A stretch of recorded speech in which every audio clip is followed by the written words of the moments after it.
আর পলক সাহেব বলতেছে লড়াই করে বাঁচতে হবে, বঙ্গবন্ধু শিখিয়েছে। ওরে বাবা, জেলখানা থেকে লড়াই করতেছেন, থাক কি হয়েছে, রাগ করেন নাকি আপনারা? কারো কোনো সমস্যা আছে? ভয় পাচ্ছে? দুর্নীতি করেনি ওনারা? আজকে যে এমপি মন্ত্রীদেরকে যে জামায় আদর করা হচ্ছে, দীপুমণি, কত নেতা দেখলাম আজকে, ভিডিও দেখলে ভালো লাগে মাঝে মাঝে ওনাদেরকে দেখলে, কিন্তু ওনারা যে হাসি খুশি থাকে, সেই হাসি খুশি, মনে হয় আদর আপ্যায়ন আছে, জামায় আদর করা হচ্ছে, মানে জেলখানার ভিতরে। কথা কন ঠিক কিনা? আলেমদেরকে ধরে নিয়ে যায় রিমান্ডার নামে হুইল চেয়ারে বসায় দিত, আর এরা হাসতে হাসতে আদালতে হাজিরা দিতে আসে। এই যে বৈষম্য আপনারা করতেছেন কেন? ওরা পাওয়ারফুল আর হুজুরেরা নরম না। পরকাল নামের একটা জীবন আপনাদেরও আছে। বিবেকের বিরুদ্ধে উল্টা পাল্টা কাজ করবেন, আল্লাহর কাছে ধরা খাবেন। কথা বলেন ঠিক না? এমপি মন্ত্রীরা বড় বড় কথা বলতো, সেই এমপি মন্ত্রী আছে বাজার, আছে আছে 5-10 কোটি টাকা দামের গাড়িগুলো গ্যারেজে পড়ে আছে, এমপি মন্ত্রী নাই। মন্ত্রীরা সব কোথায় গেল, এমপিরা সব কোথায় গেল, কোথায় কাদের কাকা? ওদের সারা দেশটা এখন লাগে ফাঁকা ফাঁকা। পালাবো না, পালাবো না, পালাবো না, পালাবো না, যাই না তাদের দেখা, ওদের সারা দেশটা এখন লাগে ফাঁকা ফাঁকা। আইন মন্ত্রী আটকে গেল আইনেরই ফাঁকে, দাড়ি সারা দরবেশটারে ভণ্ড ভণ্ড লাগে। এখন অবশ্য জেলখানা থেকে দরবেশের আবার নতুন করে দাড়ি উঠছে, কথা কয় লাগে, দাড়ি সারা দরবেশটারে ভণ্ড ভণ্ড লাগে। শুনেছি ভাই কত নেতা, শুনেছি ভাই কত নেতা নেত্রী খাইতেছে ভাই ডান্ডা, বিচারপতি কালামানিকের ফাটিয়েছে নাকি আন্ডা। এটা আমার খবর না, মিডিয়ার খবর। এই বিচারপতি শামসুদ্দিন মানিক আল্লামা সাইদি হুজুরকে মৃত্যুদণ্ডের রায় দিয়েছিল। আমরা বলতে চাই যে কুখ্যাত কালামানিক আল্লামা সাইদি হুজুরকে মৃত্যুদণ্ডের রায় দিয়েছিল, ওই একই ট্রাইব্যুনালে বিচারপতি মানিককে মৃত্যুদণ্ডের রায় দিতে হবে, দিতে হবে। কথা বলে এই বিচারপতি শামসুদ্দিন মানিক টকশোতে আমার বোনকে অপমান করে রাজাকারের বাচ্চা বলেছিল, ছাত্র আন্দোলনে সবাইকে রাজাকারের বাচ্চা বলে গালি দিয়েছিল। 116 জন আলেমের তালিকা করে ঘাতক দালাল নির্মূল কমিটি সহ এই বিচারপতি মানিক দুদকের কাছে জমা দিয়েছিল। আমার রোল নাম্বার ছিল 23, সিরিয়ালে আমি কত ছিলাম? যারা আলেমদের তালিকা করেছিল আজকে তারা বিনা তালিকায় জেলখানায়। কার খেলা?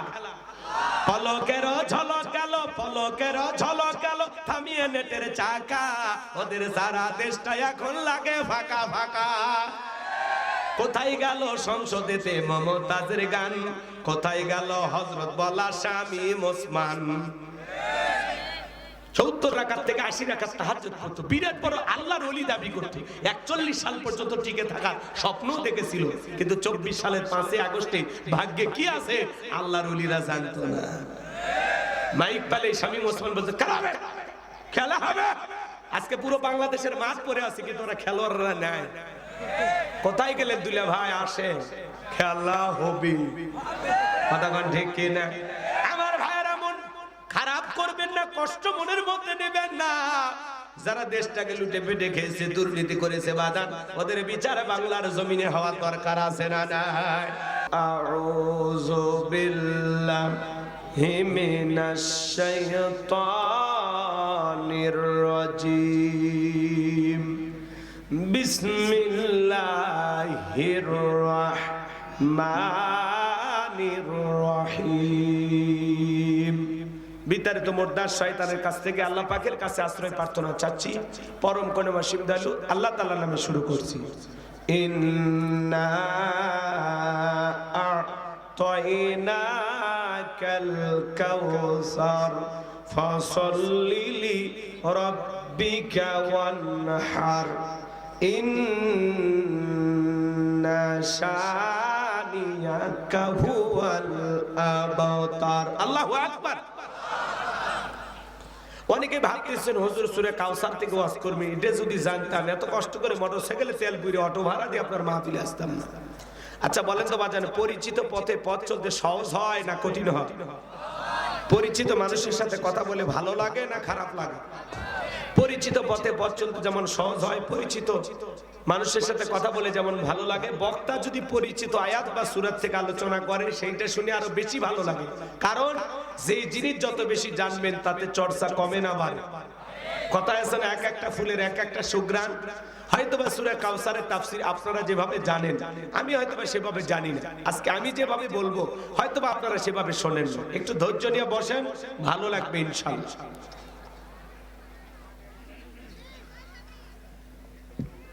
আপাতত আপনাদের কাছে 12টা 10 মিনিট পর্যন্ত সময় চাই, দেবেন তো ইনশাআল্লাহ? নাকি 12:30 পর্যন্ত? 12টা পার করা ঠিক হবে না আজকে, তারপরে যেহেতু 12:30 পর্যন্ত সর্বোচ্চ নিয়ে যাওয়া যাবে ইনশাআল্লাহ। এই 12:30 পর্যন্ত ধৈর্য নিয়ে আল্লাহর কোন কোন বান্দা আমি গুনাহগারের কিছু কথা শুনতে রাজি আছেন? দুই হাত তুলে মালিককে বলেন ইনশাআল্লাহ। আর একটু জোরে বলেন ইনশাআল্লাহ। আল্লাহ আপনাদের কবুল করুন, জোরে বলুন আমিন। এই যে হাত তুলে ওয়াদা দিলেন, ওয়াদা ভঙ্গ করা কিন্তু মুনাফিকের লক্ষণ। আমার বিশ্বাস রাজশাহীর মাটিতে কোনো মুনাফিকের জায়গা নাই। কথা বলে ঠিক কিনা? আপনার নির্ভেজাল মুমিন, এটা আমি বিশ্বাস করি। আপনারা আপনাদের প্রতিশ্রুতি ঠিক রাখবেন। 1 ঘন্টা 20 মিনিটে পেশাব লাগলেও মাজা সোজা করবেন। এই বলার আগে তুমি ভাগতেছো মানে? হ্যাঁ, এই সুযোগে যদি 2-1 জন ভাগেন, ভাগতে পারেন, সমস্যা নেই। কিন্তু 12:30টার আগে কেউ মাজা সোজা কইরেন। যদি 12:30টার পরে আলোচনা ভালো না লাগে আপনার বিকাশ নাম্বার দেবে, আপনার যাতায়াত গাড়ি খরচ আমি পাঠাই দেব। একটু অপেক্ষা করেন, আমাকে দোয়া করে শুরু তো করি।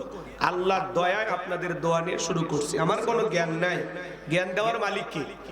ক্বালু সুবহানাকা লা ইলমা লানা ইল্লা মা আল্লামতানা ইন্নাকা আনতাল আলিমুল হাকীম। বলুন সুবহানাল্লাহ।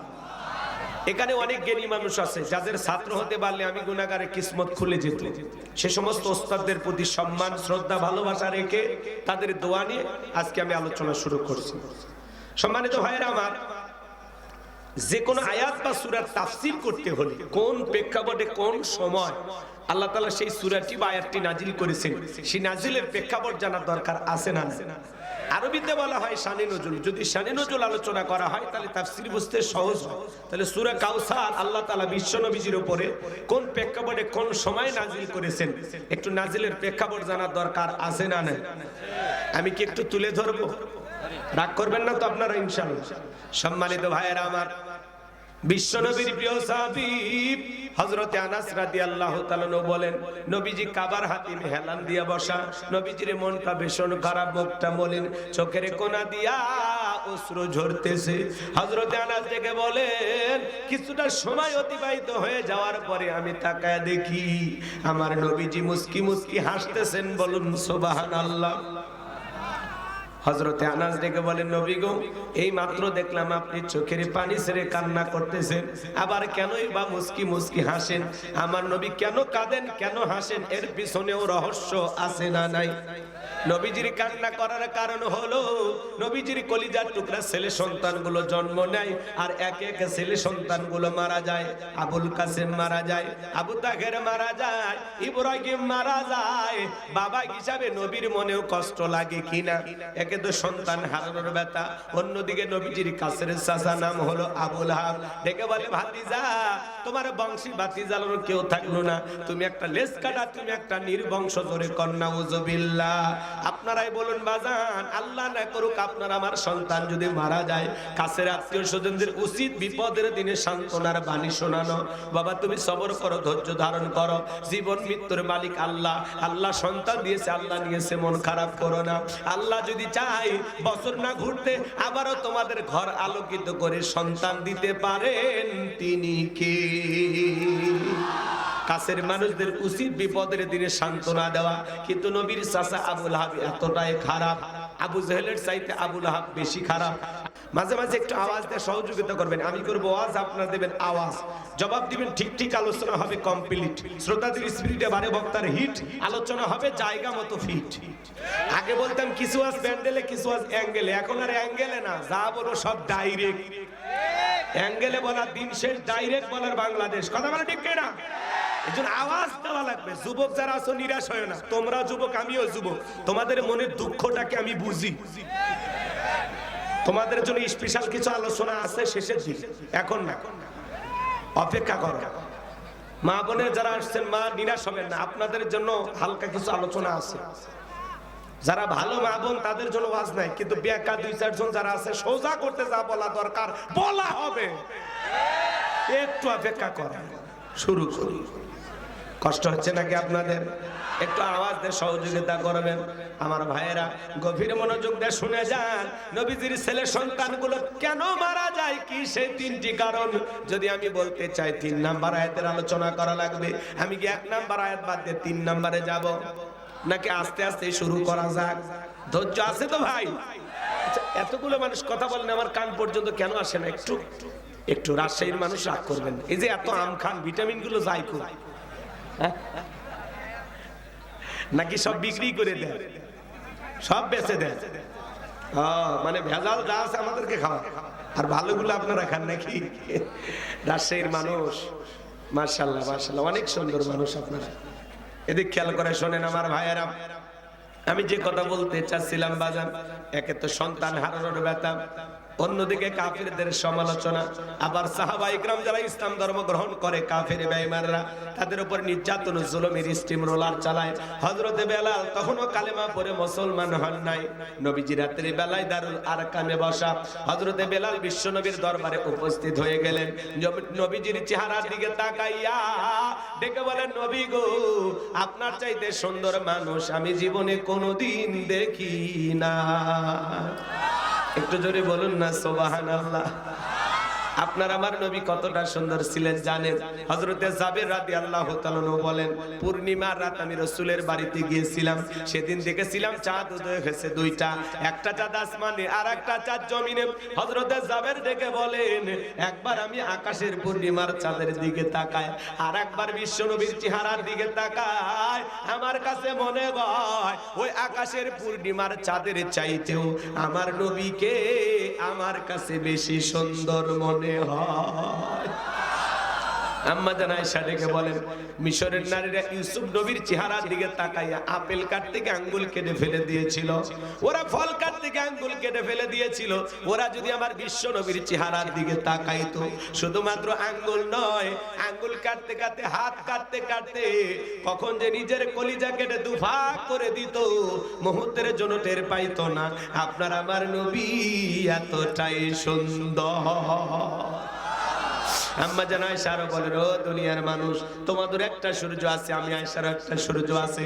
তোমাদের সূর্য উদয় হয় দিনের বেলায়, আর আমি আয়েশার সূর্য উদয় হয় রাতের বেলায়। আম্মা জান আয়েশা একদিন সেলাইয়ের কাজ করতেছিলেন, বাতিতে কোনো তেল ছিল না, হঠাৎ করে হাত থেকে সুইটা পড়ে গেল। বাতিতে কোনো তেল ছিল না, বাতি জ্বালাইতে পারলেন না, অপেক্ষায় বৈশা থাকলেন। বিশ্ব নবী যখন এশার সালাত আদায় করার পরে ঘরের ভিতরে সর্বপ্রথম প্রবেশ করে নবীজি আম্মা জান আয়েশাকে সালাম দিলেন। নবী ঘরে ঢুকে স্ত্রীকে কি দিলেন? সালাম দিলেন। আপনি আমি যখন বাড়িতে প্রবেশ করব, আপনার আমার ঘরে ঢোকার সময় স্ত্রীকে সালাম দেওয়া দরকার আছে না নাই? বিবিকে সালাম দিবেন, আসসালামু আলাইকুম রহিমা, কেমন আছো সোনা? ঘরের দরজাটা খোলো না, আমি তোমার লিটনের বাপ, তোমার দিওয়ানা। বউ খুশি হয়ে দরজা খুলবে, কথা বলে ঠিক কি না? কিন্তু আমাদের ব্যবহার এত মিষ্টি না। ঘরের দরজা চিৎকারে মারে ডাকবে, এ রুবেলের মা, এ রুবেলের মা, দরজা খোল। বেশি দেরি হলে দরজা ভাঙে ফেলে দিয়া, আজ তোর পিঠের উপর কি যে হবি রে। ভিতর থেকে বউ বলে, এটা স্বামী না সেকেন্ড আজরাইল। আছে না? না। বাড়িতে ঢুকে স্বামীও সালাম দেয় না, বউ সালাম দেয় না, দুইজনে বোবা। কথা কর। সালাম আছে যেখানে শান্তি আছে, সালাম আছে যেখানে সমাধান আছে। অনেক বড় বড় ঝামেলা একটা সালামের মাধ্যমে সমাধান হয়ে যায়। সূরা নূরের 27 নম্বর আয়াতে আল্লাহ কি বলেছেন? এক মুমিন আরেক মুমিনের গৃহে প্রবেশ করবে, ঈমানদার আরেকজন ঈমানদারের গৃহে প্রবেশ করতে হলে গৃহবাসীর অনুমতি নিয়ে গৃহবাসীকে সালাম দিয়া তারপরে বাড়িতে ঢুকতে হবে। আর আপনি বাসা বাসা করে বাড়ির মধ্যে ঢুকে যান, অনুমতিও নেন না, সালামও দেন না। কথা কর। মুসলমান দাবি করেন না, আপনি বাড়ির ভিতরে ঢুকে গেলেন, মহিলারা বেপরদায় আসে, আপনার সব দেখা শেষ। কারণ না ঠিক নাই, কে কোথায় কি করতেছে সব দেখা শেষ। আপনি একজন মুসলমান আর একজন মুসলমানের বাড়িতে প্রবেশ করতে হলে প্রথমে যায়া গৃহবাসীকে সালাম দিতে হবে। ওই লোকজনকে সালাম দিয়ে তাদের অনুমতি নিয়ে তারপরে বাসার ভিতরে প্রবেশ করবে। এর মধ্যে মহিলারা পর্দার আড়ালে চলে যাবে, তারা প্রস্তুতি গ্রহণ করবে, আপনাকে কোথায় বসায় গল্প করবে, কি করবে, এর মধ্যেই হয়ে যাবে। আর আপনি আন্দাজে গলা খাগরও দেওয়া নাই, বাড়ির ভিতরে ডাইরেক্ট ঢুকে যান। হ্যাঁ, আল্লাহ যেন হেদায়েত দান করেন। বউকে সালাম দিবেন, এই কি পারবেন তো ইনশাআল্লাহ। আজ থেকে সালাম যেন চালু হয়ে যায়, ঘরে ঘরে বউকে সালাম দিবেন। কথা মনে থাকবে তো ইনশাআল্লাহ। এক যুবক কয়, হুজুর বউকে সালাম দিতে গিয়ে আমার শরম লাগে। আমি তখন বললাম, তুমি বিয়ে করছো? কি কোন হুজুর, 3 সন্তানের বাপ আমি তখন বললাম, স্ত্রী সবাসের একটা দোয়া আছে, তুমি কি জানো? কয় দত হুজুর, ওটা দোয়া পড়ার টাইম। 3 বাচ্চার বাবা হয়ে যায়, বউকে সালাম দেয় না, শরম লাগে। তোমার শরম যদি বেশি হইতো, তোমার বউয়ের তো বাচ্চা হওয়ারই কথা না। কথা বলে ঠিক কিনা? তার মানে ওটা শরম না, ওটা শয়তানি। কথা কোন ঠিক কিনা? বউকে সালাম দিবেন। সালাম দেওয়ার পরে লোকজন যদি না থাকে, বউয়ের হাত ধরে মুসাফা করবেন। একেবারে যদি ময়দান ফাঁকা থাকে, কোলাকুলি সেরে নেবেন। আজ থেকে সালাম চালু হবে তো ইনশাআল্লাহ। আজকে যা সালাম দিবেন, আসসালামু আলাইকুম ময়নার মা। ময়নার মা চমকে উঠতে পারে, কারে সালাম দিলাম? তখন বলবা, ময়না তোরে দিলাম। তখন বলতে পারে, বাপ রে বাপ, আজকে আবার কোন হুজুরের মুড়ি দিয়ে বাড়িতে ঢুকলা? সেদিন তো মুখের গাছের আম চুরি করলা। কথা কোন ঠিক কিনা? আমার ভাইয়েরা, এই জন্য বউ কিন্তু সব জানে বাজার। যা করবেন বুঝে শুনে করবেন, চিন্তা ভাবনা করে। লম্বা করার কোনো সুযোগ নাই। আজকে আমাদের ঘরে ঘরে শান্তি নেওয়া, শান্তি দাম্পত্য জীবনে স্বামী স্ত্রীর মধ্যে মিল মহব্বত নাই, বনিবনা নাই। কথা কোন ঠিক কিনা? ওই যে স্লোগান দেয়, আপনি কি দাম্পত্য জীবনে অসুখী? জীবনে যদি সুখ আর শান্তি পেতে চান, নবীজির 4টি সুন্নত প্রত্যেকটা মুসলমানের ঘরে আমল করতে হবে। জোরে বলেন, কয়টি? দাম্পত্য জীবনে স্বামী স্ত্রী যদি ভালো থাকতে চান, সুখে থাকতে চান, 4টি সুন্নত আমল করতে হবে। এই 4টি সুন্নত যদি স্বামী স্ত্রী আমল করতে পারে, মৃত্যু পর্যন্ত সম্পর্ক টিকে থাকার গ্যারান্টি। কথা কয় না কেন? জীবনে কোনোদিনও অশান্তি হবে। কয়টা সুন্নত? কি সে 4টি সুন্নত শুনবেন? কারা কারা হাত তোলেন তো বাজান। লিল্লাহি তাকবীর। ঠিক আছে, এখনই যদি আমি সুন্নতগুলো আলোচনা করি, আলোচনা এলোমেলো হয়ে যাবে। একটু মনে করায় দেবেন শেষের দিকে। ধৈর্য থাকলে, আপনাদের সময় থাকলে আমরা বলবো ইনশাআল্লাহ। এদিকে মনোযোগ দিয়ে কথাগুলো শুনে যান বাজান। আম্মা জান আয়েশা দেখে বলেন, নবীজি যখন সালাম দিয়ে ঘরের ভিতরে প্রবেশ করলেন, নবীজির চেহারার আলোতে সুইটা কই পড়ে আছে আমি পরিষ্কার দেখতে পেয়েছি। বলুন সুবহানাল্লাহ। কেমন নবী পাইছি বাজান। নবীর সম্মান মর্যাদা কত জানেন? এক জায়গায় ওয়াজ করলাম, ভাই বলেন তো আমাদের নবীর নাম কি? বলে আব্দুল কাদের জিলানী। পীর সাহেবের নাম মুখস্থ আছে, কিন্তু কপাল পরা রাসূলের নামটা বলতে পারে না। আপনার আমার নবীর সম্মান মর্যাদা কত জানেন? যে নবী হা বললেন তামাম পৃথিবীবাসীর জন্য আল্লাহ পাক হালালে পরিণত করে দেয়। যে নবী না বললে তামাম পৃথিবীবাসীর জন্য আল্লাহ পাক হারামে পরিণত করে দেয়। জমিনে পা তুললে মাওলা পাকের আরশে আজিমে পৌঁছে যায়। বলুন সুবহানাল্লাহ। আসমানের চাঁদের দিকে ইশারা করলে চাঁদ 2 টুকরো হয়ে যায়। নবীজি যখন জমিনে পথ চলেন, আসমানের একখণ্ড মেঘ এসে বিশ্ব নবীকে ছায়া প্রদান করেন। যেই নবীর চেহারার উপরে মশা মাছি ভরা হারাম। নবীজি যখন ঘেমে যেতেন, আম্মা জানেরা নবীজির দেগের ঘামগুলো শিশির ভিতরে জমা রাখতেন। বিশেষ দিনে নবীজির দেগের ঘামগুলো সুগন্ধি হিসাবে ব্যবহার করা হতো। হযরত আনাস রাদিয়াল্লাহু তাআলা বলেন, নবীজির দেগের ঘামের চাইতে দামি সুগন্ধি জীবনে কোনদিন আমি আমার নাকে পাইনি। সুবহানাল্লাহ। নবীজি যে রাস্তা দিয়ে হেঁটে যেতেন, ওই রাস্তা দিয়ে সুগন্ধি ছড়াইতো। নবীজি থুতু নিক্ষেপ করলে সেখান থেকে সুগন্ধি বের হয়। নবী যখন ওযু করতেন, ওযুর পানি দিয়ে সুগন্ধি বের হয়ে যাইতো। সুবহানাল্লাহ। কেমন নবী পাইছি বাজান। যেই ছাগলের স্তনে দুধ নাই, নবীজি যদি হাত লাগায় দিতেন দুধে পরিপূর্ণ হয়ে যেত। যেই খাবার 2-3 জন মানুষ খাবে, ওই খাবারে যখন বিশ্ব নবীর হাত লেগে যায়, হাজার হাজার মানুষ খাবার খেয়েও যেমন খাবার তেমনি থাকে। যেই নবীর চেহারার দিকে তাকাইলে পেটের ক্ষুধা নিবারণ হয়ে যাইতো। আল্লাহু আকবার।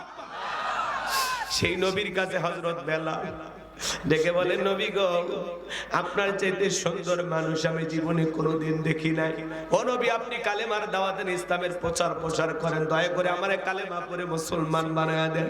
বিশ্বনবী হযরত বেলালকে পড়ায়া দিলেন, লা ইলাহা ইল্লাল্লাহু মুহাম্মাদুর রাসূলুল্লাহ সাল্লাল্লাহু আলাইহি ওয়াসাল্লাম। হযরত বেলাল কালেমা পড়ে মুসলমান হয়ে গেল। নবী আমার দিকে বলে, বেলাল, ইসলামের অবস্থা এখন ভালো না, কালেমা পড়েছ আপাতত প্রকাশ করা যাবে না। আপনারা বলেন তো বাজান, ইসলামের অবস্থা কি সব সময় ভালো থাকে? আজও তাম পৃথিবীর দিকে তাকায় দেখেন, তাম পৃথিবীর জালেম আর বেঈমানরা ঐক্যবদ্ধ হয়েছে ইসলাম আর মুসলমানকে মুছে ফেলার জন্য। কথা বলে ঠিক কি না? আজও তাম পৃথিবীর জালেমেরা মুসলমানের রক্ত নিয়ে খেলা করে। আজও ফিলিস্তিনি জমিন মুসলমানের রক্ত ঝরে, আজও কাশ্মীরে মুসলমানের রক্ত ঝরে, চীনের ওই ঘুরে মুসলমানদেরকে হত্যা করা হয়, মসজিদগুলো ভেঙে দেওয়া হয়। আজও ভারতে গরুর গোশত খাওয়ার অপরাধে মুসলমানকে হত্যা করা হয়। আজও যেখানে মুসলমান সেখানে নির্যাতন জুলুম আছে না নাই?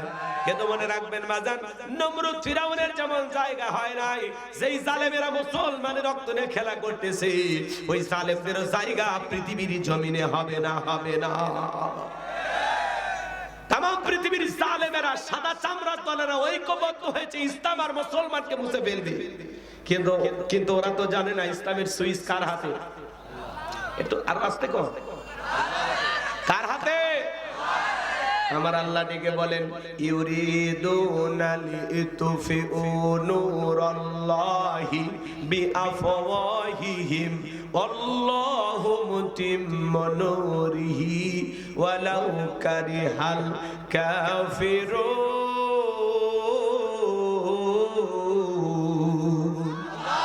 সূরা সাফ আয়াত নাম্বার 8।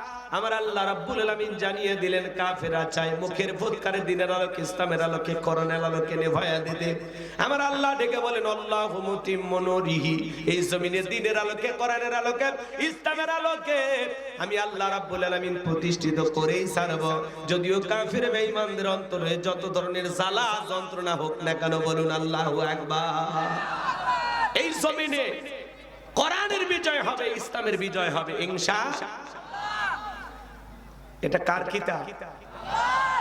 আমার দেশের এক শ্রেণী সাদেমান নয় বাম্পার লট, আজগবি আলাইহিস সালাম বের হইছে কিছু কথা কয় না। এই আজগবি আলাইহিস সালাম বাড়ি নাকি বাগেরহাট মোংলা এলাকায়। উনি বলতেছে কোরআন একটি ভাওতাবাজির কিতাব। এটা জোরে কর নাউজুবিল্লাহ। যারা বলবে কোরআন ভাওতাবাজির কিতাব, আপনার কি মনে হয় এরা কি মুসলমান? এরা কি মুসলমান?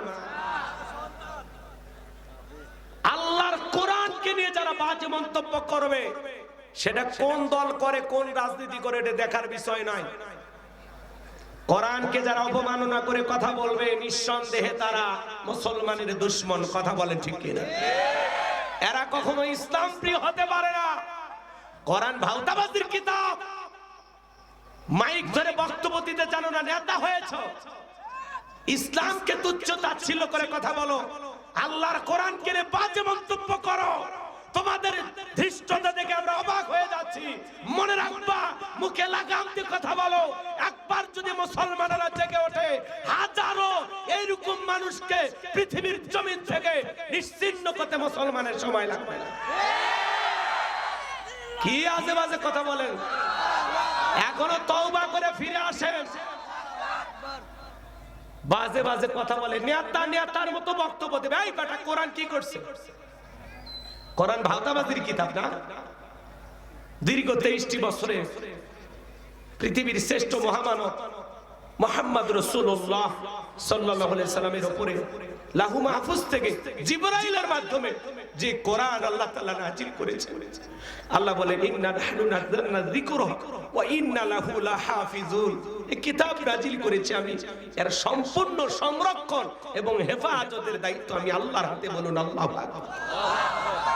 সেই কোরআন দেখলা না, যে জালেম কোরআনের গায়ে আগুন লাগিয়েছিল, আজকে কয়েকদিন মাত্র কিছু সময়ের ব্যবধানে আরেকজন মানুষের গুলির আঘাতে সে মারা গেছে। কথা বলেন ঠিক কি? কোরআনের সাথে লাগতে আসবেন। আপনি দল করেন, রাজনীতি করেন, কি করেন, যা বলেন, সমস্যা নেই, কিন্তু কোরআনের সাথে লাগতে আসবেন না। আমাদের ইসলামকে অপমান করবেন, কোরআনকে অপমান করবেন, নবীকে অপমান করবেন, আমরা এটা মেনে নেব না। কথা বলেন ঠিক কিনা? কোরআনের অপমাননার ক্ষেত্রে, রাসূলের অপমাননার ক্ষেত্রে কে কোন দল করে কোনো দলীয় পরিচালনা নাই। আমরা সবাই ঐক্যবদ্ধ হয়ে তার প্রতিবাদ করব। কথা বলেন ঠিক কিনা? এজন্য যেই নেতা বলেছে ভাওতাবাজির কিতাব কোরআন, আমরা বলবো ভাই প্রকাশ্যে ক্ষমা চান, এখনো সময় আছে, ক্ষমা চান, নইলে আপনাকে দাঁত ভাঙা জবাব দেওয়ার জন্য বাংলার মুসলমান প্রস্তুত আছে। আর প্রশাসনের ভাইদেরকে বলবো অতি দ্রুত তাকে গ্রেফতার করতে হবে। কথা বলে ঠিক কিনা? এই দেশে ইসলামকে অপমান করে আর কোন মন্তব্য কাউকে করতে দেয়া হবে না। কথা বলে ঠিক কিনা?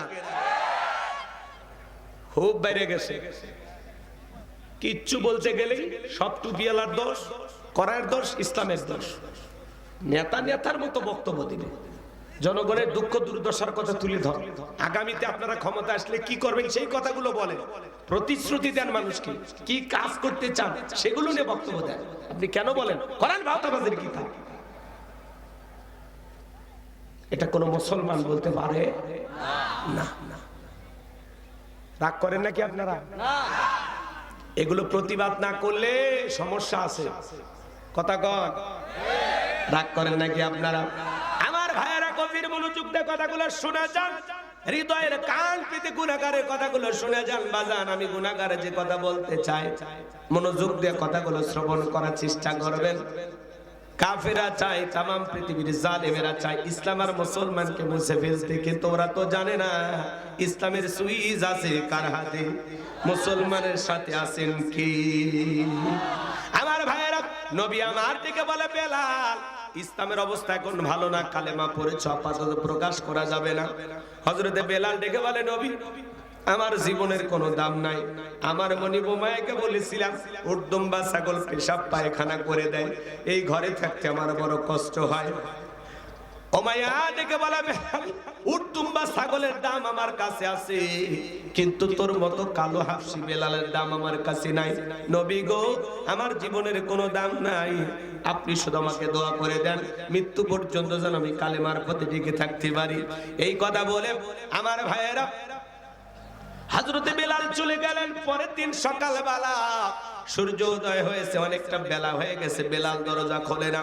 অন্যান্য চাকর বাকর যারা আছে নালিশ নিয়ে চলে গেছে ওমায়ের কাছে, যা বলে নেতা এখন পর্যন্ত বেলাল দরজা খোলে নাই, তাই নাকি? বলে হ্যাঁ, ঠিক আছে চলো যাই। এমনি তো বেলালকে সহ্য করতে পারে না ওমাইয়া, দরজায় ডাক দেয়, বেলাল দরজা খোল। হযরতে বেলাল দরজা খোলে না, জোরে করে ধাক্কা মারছে, যখন দরজা খুলে গেছে তখন এইবার ওমাইয়া তাকায় দেখে যেই রাত্রিতে হযরতে বেলাল কালেমা পড়ে মুসলমান হয়েছে, ওই রাত্রিতে একটা উট দুম্বা ছাগলের কাছে কোনো পেশাব পায়খানা নাই। জোরে বলেন মারহাবা। এইবার ওমায় ডেকে বলে, চাকরের দল, বেলালের বিরুদ্ধে মিথ্যা অভিযোগ দাও। তোমরা যখন ঘুমাচ্ছিলে বেলাল তখন ময়লা আবর্জনা পরিষ্কার করেছে, তাকায়া দেখো না একটা উট দুম্বা ছাগলের কাছে কোনো পেশাব পায়খানা নাই, তাই নাকি? বলে হ্যাঁ, ঠিক আছে যাও, তোমরা নিজেদের কাজ করো। এই কথা বলে ওদেরকে তাড়িয়ে দিয়া এক পা দুপা করে বেলালের কাছে চলে গেলেন। হযরতে বেলাল দেলে পিঠটা লাগায় জিব্বা নাড়ায় জিকির করে কার?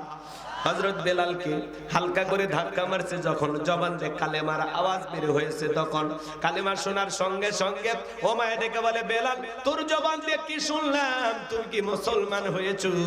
হযরত বেলাল ডেকে বলে, মুসলমান হয় যারা মিথ্যা কথা বলতে পারে না তারা, ওয়াকুলু কওলান সাদীদা। মুসলমানেরা হবে সত্যবাদী, মুসলমানেরা কখনো মিথ্যাবাদী হতে পারে না। আমাদের সমাজে মিথ্যাবাদী আছে না নাই? ভরা পেটে মিথ্যা, খালি পেটে মিথ্যা, এক পা কবরে চলে গেছে, চেহারাটা বেঁকা হয়ে গেছে, তারপরে মিথ্যা বলা ছাড়ে না। বলে হেলিকপ্টার দিয়ে পানি দিয়েছিলাম, এখন তদন্ত রিপোর্ট বের হয় হেলিকপ্টার দিয়ে পানি নয়, হেলিকপ্টার থেকে গুলি করা হয়েছে। কি বলে? পানি যদি দিলেন, ছাদের শিশুটা মারা গেল কি খেয়ে? ছাদের শিশুকে কারা গুলি করলো? এতবার আমরা বললাম ম্যাডাম পদত্যাগ করেন, ম্যাডাম পদত্যাগ করেন। আল্লাহ বলে কিসের পদত্যাগ? এরা যে অন্যায় অপরাধ করেছে, শুধু পদত্যাগ না, আমি আল্লাহ এদেরকে দেশ ত্যাগ করতে বাধ্য করব। ইন্না বাতশা রাব্বিকা লাশাদীদ, আল্লাহর পাকড়াও বড় কঠিন। আল্লাহ ধরে ধরে না, যেদিন ধরবে মামু বাড়ি দিল্লি গিয়ে পড়বে। কথা কন ঠিক কিনা? অনেকে আবার এগুলো দুই একটা কথা বলে রাগ করে, কয় হুজুর এগুলো হইছে আমরা তো জানি না। আমরা বলতে চাই আপনাদের স্মৃতিশক্তি একটু দুর্বল। গত বছরে কি ওয়াজ হয়েছে এই বছর যদি জিজ্ঞাসা করা হয় মনে আছে? মনে নেই। তার মানে আপনারা ভুলে যান। আমরা আদম সন্তান, সব জিনিস আমাদের মনে থাকে না, ভুলে যায়। এজন্য মাঝে মাঝে একটু নাড়া দেওয়া লাগবে, যাতে 16 বছরের সেই জুলুম আর অত্যাচারের কথা আপনারা ভুলে না যান। কথা কন। কি হইতো পদত্যাগ করে যদি উনি জেলেও যাইতো, কিছুদিন পরে নেতা কর্মীরা ফুলের মালা দিয়ে জেলখানা থেকে বের করে নিয়ে আসতো। ওনার কোটি কোটি অনুসারী ছিল। কথা কন। এভাবে পালিয়ে যাবেন এটা তো কথা ছিল না। কেন চলে গেলেন? আপনি চলে যাওয়াতে এই দেশে যে পরিমাণে ক্ষতি হয়েছে, ওই 2-3 দিন যে পরিমাণে লুটপাট হয়েছে, বাড়িঘর ভাঙচুর, বিভিন্ন ভাবে অনেক কিছু হয়েছে, আল্লাহর কাছে হিসাব দিতে হবে আপনার। কথা কন না কেন? চলেই তো গেছেন, আবার মাঝে মাঝে কল রেকর্ড ফাঁস হয় কেন? কেন কথা বলতে চান আমাদের সাথে? আমাদেরকে নিয়ে আপনাকে ভাবতে হবে। কথা কন। মাঝে মাঝে কল রেকর্ড ফাঁস হয় না? ওখানে যা কান্নাকাটি করতেছে, তা আপনি এই কান্নাটা দেশে কাঁদেন। কথা কন। মাঝে মাঝে বলে আমি দেশের কাছে এসে চট করে ঢুকবো। ঢুকবেনই তো বের হলেন কেন? আর যাওয়ার আগে বলে গেছেন, আসার আগে কেন বলতে হবে? যেই দিক যেমন চায় আপনি আসেন। মেয়ে মানুষ কতদিন বাইরে থাকবেন? আমাদের মায়া দয়া আছে না? আপনি আসেন। এই দেশ আপনার বাবার, এই দেশ আপনার স্বামীর। আপনি আসেন, আপনি আসেন। ববু আইবা, তুমি আইবা গো, সেই দিন আইসা বুবু ক্ষমতা পাইবা না। বুবু আইবা, তুমি আইবা গো, সেই দিন আইসা বুবু ক্ষমতা পাইবা না। খোঁজ নাই বুবু কাদের কাকার, অবস্থা খারাপ দরবেশ বাবার, হাউন আঙ্কেল এখন সামনেও আসে না। নেতা কর্মী সব জেলের ভিতর, আমি আসি ডরের ওপর, কখন জানি আসে গ্রেপ্তারি পরোয়ানা। বুবু আইবা, তুমি আইবা গো, সেই দিন আইসা বুবু চেয়ার পাইবা না। ক্ষমতার চেয়ার থেকে নামা সহজ, কিন্তু ওই চেয়ারে ওঠা কঠিন।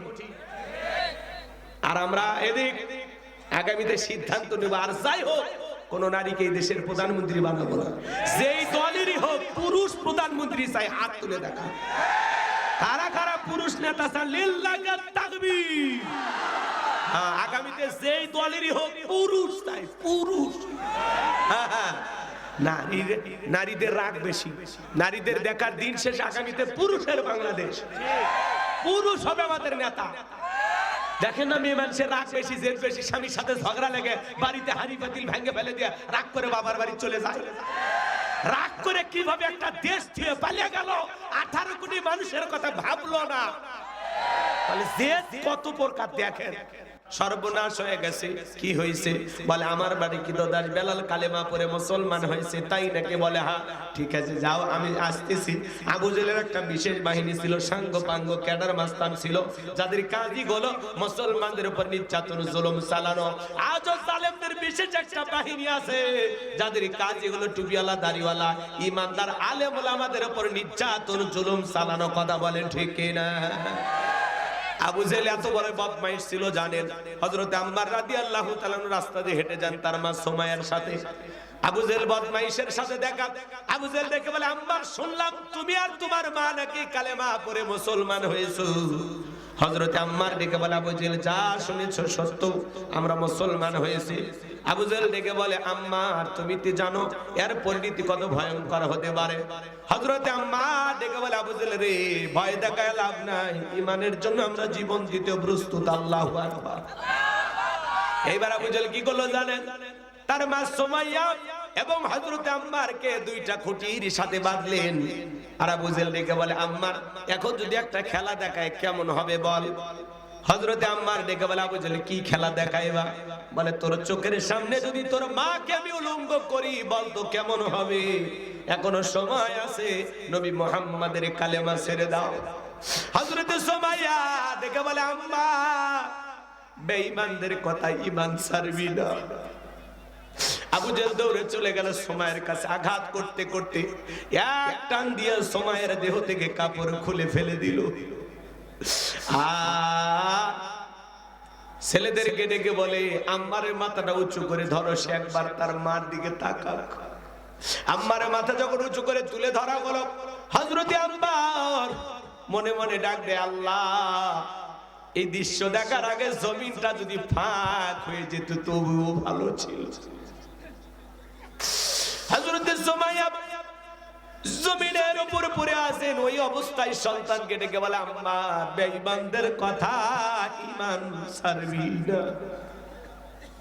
আবু জেহেল একটা বর্ষা দিয়ে লজ্জাস্থানে আঘাত করলেন, রক্ত দিয়ে রাজপথ পেকে গেল।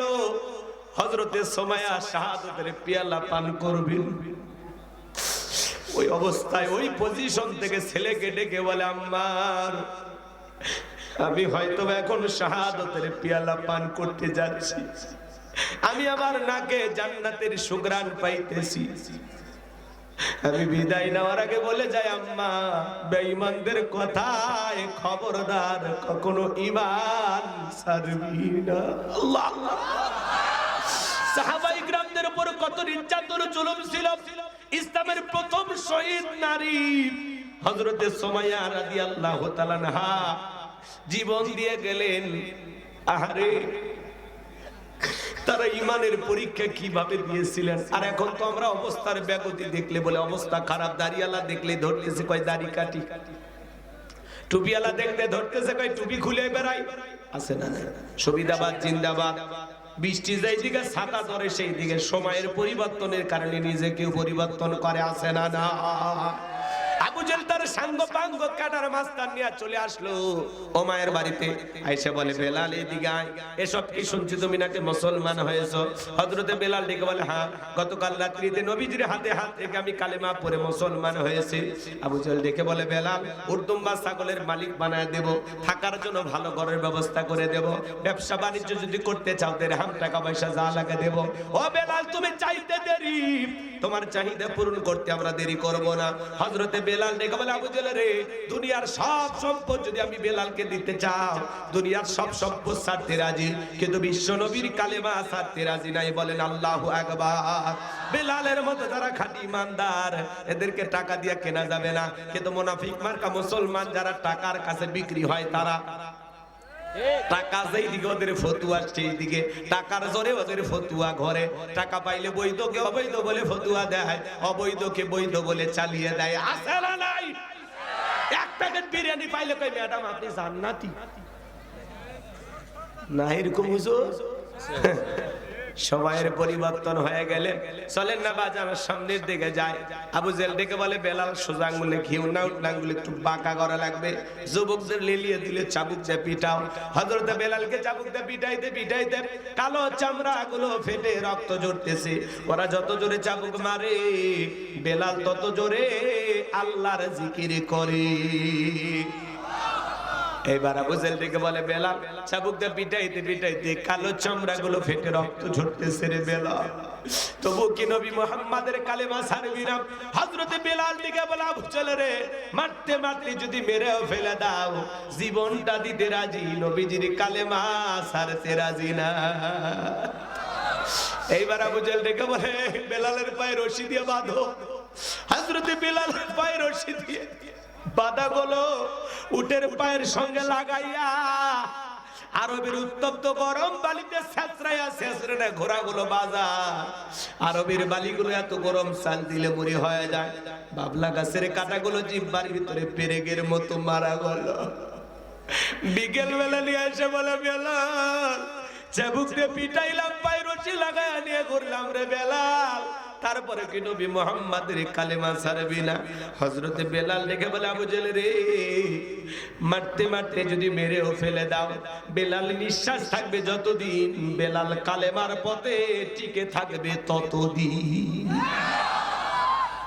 এইবার আবু জেহেল বলে যুবকের দল যাও বড় একটা পাথর নিয়ে আসো। বিশাল বড় একটা পাথর নিয়ে আসে হযরতে বেলালের বুকের উপরে চাপায়া দেওয়া হলো।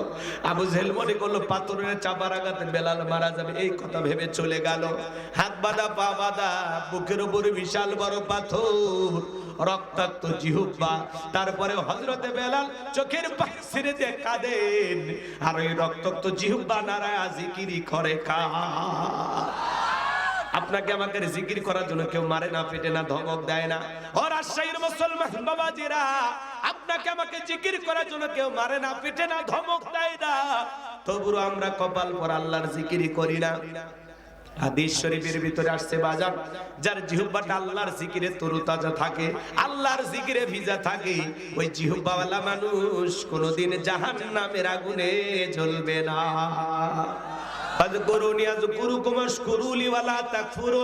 তোমরা আমারে স্মরণ করো, আমি আল্লাহ তোমাদেরকে স্মরণ করব। কৃতজ্ঞতা প্রকাশ করো, অকৃতজ্ঞ হয়ো না। হাঁটতে হাঁটতে জিকির করা যায়, মাঠে কাজ করতে করতে জিকির করা যায়, ব্যবসা বাণিজ্য করতে করতে জিকির করা যায়, অপচয় সময় নষ্ট বসে আছেন আল্লাহর জিকির করা যায়। জিকির করার জন্য আলাদা সময় লাগে না, 24টা ঘন্টা আল্লাহর জিকির করা যায়। যখন একটু সুযোগ পাবেন জবান দিয়ে বলবেন সুবহানাল্লাহ, আলহামদুলিল্লাহ, আল্লাহু আকবার, লা ইলাহা ইল্লাল্লাহ, সুবহানাল্লাহি বিহামদিহি, সুবহানাল্লাহিল আযীম। পারবো তো ইনশাআল্লাহ? কি খুব বেশি ভারী লাগে? কি খুব বেশি ভারী? হালকা না, জবানে হালকা, কিন্তু মিজানের পাল্লায় ওজনটা অনেক বেশি। সুবহানাল্লাহ। আল্লাহ যেন আমাদের সব সময় মালিককে ডাকা তৌফিক দেন। হযরতে বেলাল রক্তাক্ত জিহ্বা নিয়ে আল্লাহর জিকির করে, চোখের পানি ছেড়ে দিয়ে কাঁদেন আর ডেকে বলে আল্লাহ,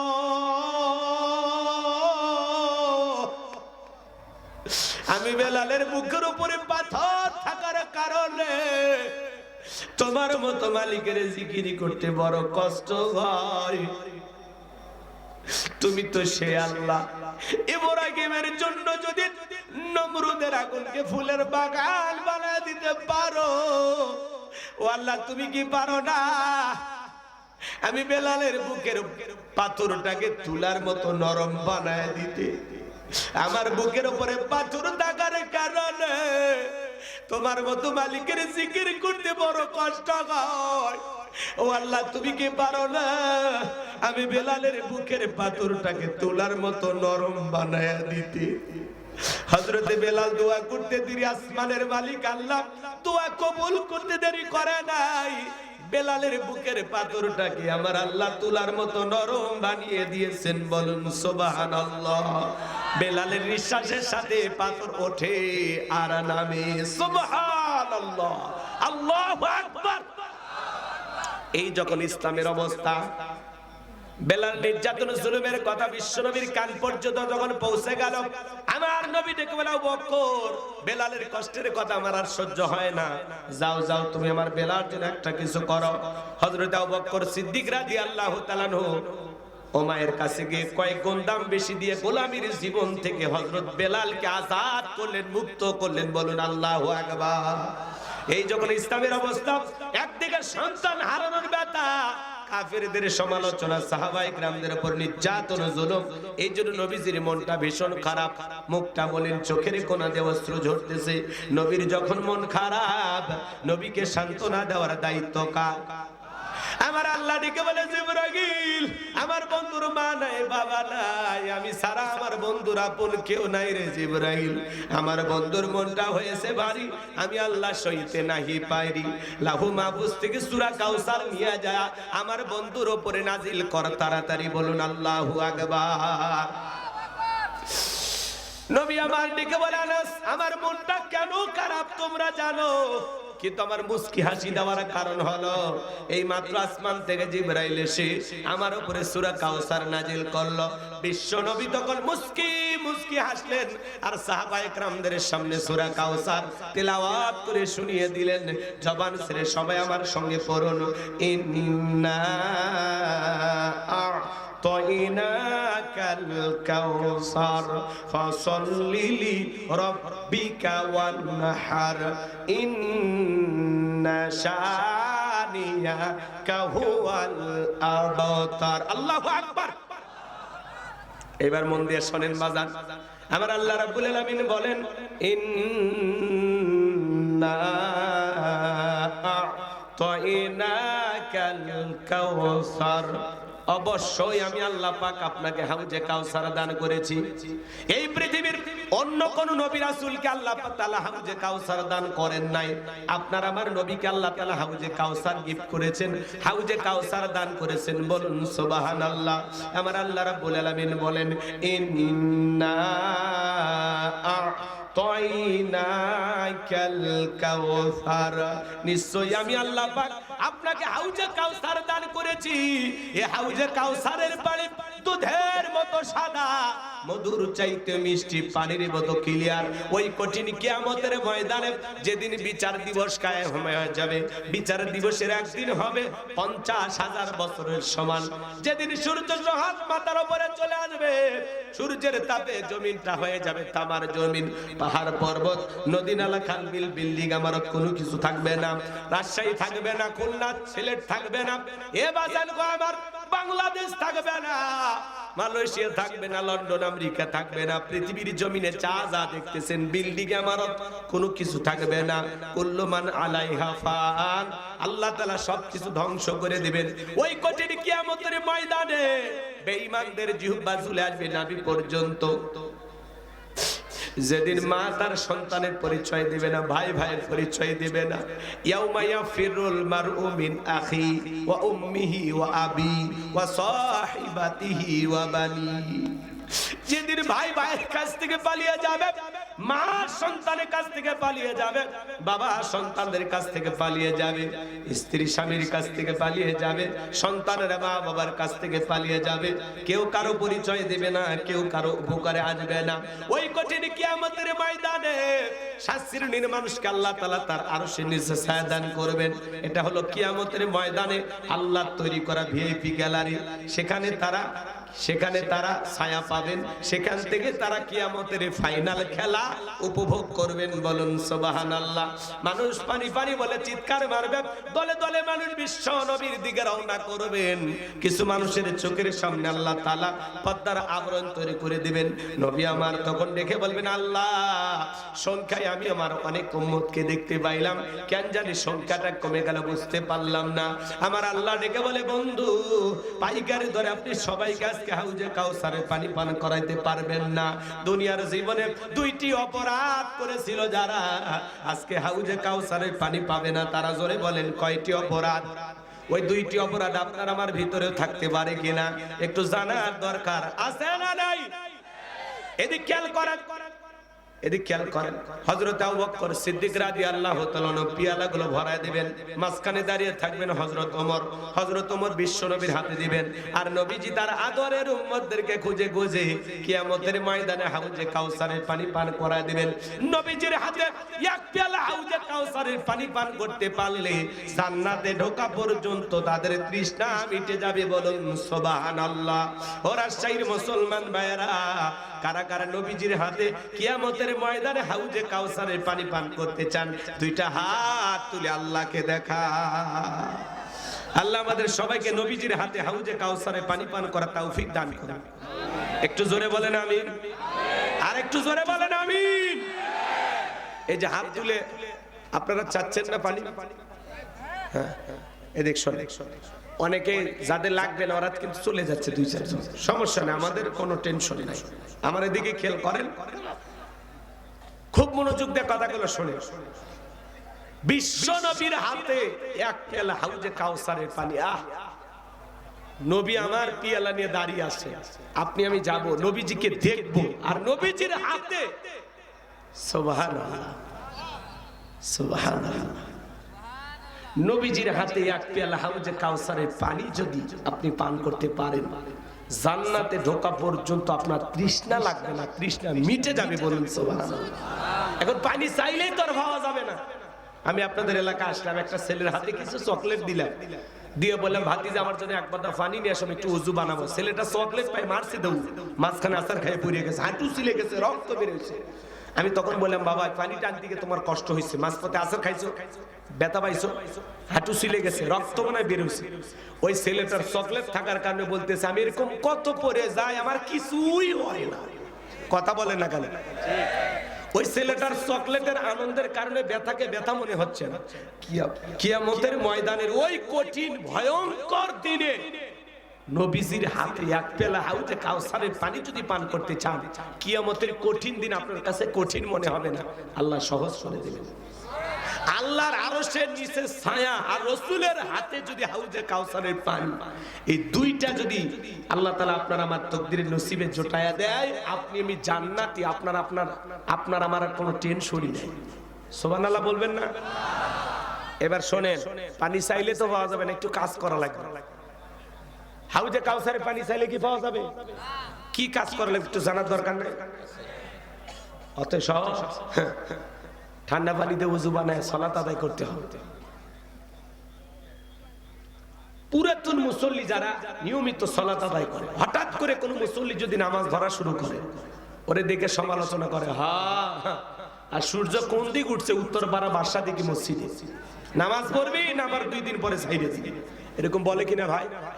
হাসি তামাশা করে। এই চাচা মিয়া, আপনার এই কথা শুনে ওই লোকটা যদি জোহরের সালাত আদায় করার পরে আসর থেকে না আসে, আল্লাহর কাছে কি জবাব দিবেন বলেন? ও 2 ওয়াক্ত পড়বে না 2 দিন পড়বে, ওটা ওর ব্যাপার। আপনি কেন বলেন নতুন নতুন মুসল্লি আমদানি, নামাজ পড়বে না 2 দিন পরে ছাইরে দিবে? মসজিদের মনে সিসি ক্যামেরা, কে আসে কে যায় খবর রাখে। কথা বলেন। আমরা ঘৃণা ছড়াবো না, আমরা ভালোবাসা ছড়াবো। একজন হঠাৎ করে নামাজ ধরছে, দেখে ভালো লাগলে বলেন, ভাতিজা তুমি মসজিদে আসছো দেখে দিলটা ভরে গেছে, আল্লাহর কাছে দোয়া করি আল্লাহ যেন মৃত্যু পর্যন্ত তোমাকে মসজিদে এসে সালাত আদায় করার তৌফিক দান করেন। আপনি দোয়া করেন, ভালোবাসা দেন। আসরের নামাজ পড়ে বাজারে নিয়ে এসে এক কাপ চা খাওয়ায়া দেন। কথা বল। আর আপনি সমালোচনা করেন, নামাজ পড়বি না আল্লাহর সাথে তামাশা করবি। কথা কয় না? যুবক বেশি দাড়ি রাখছে, এটা সমালোচনা। এই বয়সে দাড়ি রাখলি বুড়ের ভাব ধরলি, দাড়ি রেখে বউ নিয়ে ঘুরতে গেছে, ভাবি আসসালামু আলাইকুম, সাথে চাচার খবর কি? বউ বাড়ি দেশে রাগ করে, তোমার সাথে বাহিরে যাওয়া যায় না কেন? কয় আমার ডাকে ভাবি আর তোমার ডাকে চাচা। যেই বউ নবীর সুন্নত দাড়িকে মহব্বত করে না, ভালোবাসে না, ওই বউ আপনাকে 100% ভালোবাসা দিতে পারে না। কথা বল ঠিক না? পৃথিবীর সকল নবী রাসূলদের মুখে দাড়ি ছিল। দাড়ি হলো পুরুষের সৌন্দর্য, মহিলারও দাড়ি নাই, পুরুষেরও দাড়ি নাই, তাহলে মহিলা আর পুরুষ পার্থক্য আছে? কথা কর। দাড়ি ছাড়া পুরুষকে দেখতে পুরুষের মতো লাগে, দাড়ি রাখতে কাইটেন না, একটু রেখে দেয়, ভালো লাগবে, ভালো লাগবে। দাড়িওয়ালা এই যে পথে ঘাটে দেখেন না, দুর্ঘটনায় মানুষ মারা যায়, কথা কয় না? পকেটে টুপিও নাই, মুখে দাড়িও নাই। আল্লাহ না করুক বাস দুর্ঘটনা আপনি মারা গেছেন ঢাকা যাওয়ার পথে, মানুষ তখন কি করবি? লুঙ্গি খুলে দেখবি মাথা কাটানো আছে না? কথা কান ঠিকই না? আর একটা টুপিও যদি ব্যবহার করতে পারেন, তাও মানুষ দেখে বুঝবে এটা মুসলমানের বাচ্চা, এটা মুসলমানের সন্তান। কথা কান। আর আপনার কি নাই? টুপিও নাই, দাড়িও নাই। মানুষ মরার পরে কাপড় খুলে দেখবে। অতএব বাঁচতে হলে জানতে হবে। কথা কয় না? এই যে মাহফিলে আসছেন, অনেকের মাথায় টুপি নাই। চলেন আমার সাথে, চলেন ময়মনসিংহে চলেন, জামালপুর চলেন, ফেনী, নোয়াখালী, কুমিল্লাতে চলেন, একটা শ্রোতার মাথায় টুপি ছাড়া বাঁচেন না। তারা এত আদব নিয়ে মাহফিলে আসে। আর আমার দেশের এই উত্তরবঙ্গের শ্রোতা এমনও জায়গা আছে, বিড়ি টানতে টানতে ওই ফেলে দিয়ে আস্তে করে বসে, আবার মাহফিল শেষ আর একটা টানতে টানতে বাড়ি যায়। কথা কয় না? মানে এতক্ষণ মানে বিড়ির ফজিলতের ওয়াজি হুজুর করছে। রাগ কইরেন না, খারাপ লাগে নাকি আপনাদের? ওয়াজ কি চলবে? হাউজে কাউসার, এদিক হাউজে কাউসারে পানি পান করতে গেলে কাজ করতে হবে 2টি। জোরে বলেন কয়টি? 2টা আঙ্গুল তুলে বলেন তো কয়টি? 2টি। আর জোরে জোরে বলো না। মাশাআল্লাহ, আওয়াজ আছে কিন্তু খাঁটি শ্রোতারা এখনো আছে। নির্ভেজাল মানুষ যারা, তারা শেষ পর্যন্ত থাকে।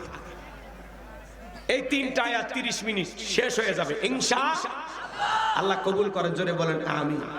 তারপরে যারা চলে যাচ্ছেন, যদি পারেন আমার গাড়ি ড্রাইভারের কাছে আমার লেখা একটা বই আছে, শেষ বিদায়। মৃত মানুষকে নবীজির তরিকায় কিভাবে বিদায় করতে হবে, জান্নাত জাহান্নাম সম্পর্কে আলোচনা দেয়া আছে। মৃত ব্যক্তিকে চুমা খাওয়া জায়েজ না হারাম? আত্মহত্যা করে মারা গেলে তার জানাজায় যাওয়া যাবে কিনা? মৃত ব্যক্তিকে নিয়ে অনেক প্রশ্ন আমাদের জানা থাকে, কিন্তু আলেমদের কাছে প্রশ্ন করে অনেক সময় অনেক জায়গায় উত্তর মেলে না। বইটার ভিতরে উত্তর দেয়া আছে, অনেক বিষয় নিয়ে আলোচনা দেয়া আছে, প্রত্যেকটা কথার দলিল আছে। যদি পারেন আপনারা নিয়ে যাবেন ইনশাআল্লাহ। ৭৬ পৃষ্ঠার বইটা, বিশেষ কিছু দোয়া আছে, 2টা গজল আছে, আমার মাদ্রাসার ঠিকানা, মোবাইল নাম্বার সব দেয়া আছে। 50 টাকা হাদিয়া দিয়ে যদি পারেন যারা যাচ্ছেন নিয়ে যাবেন ইনশাআল্লাহ। আর যারা আছেন একটু অপেক্ষা করেন। কষ্ট হচ্ছে?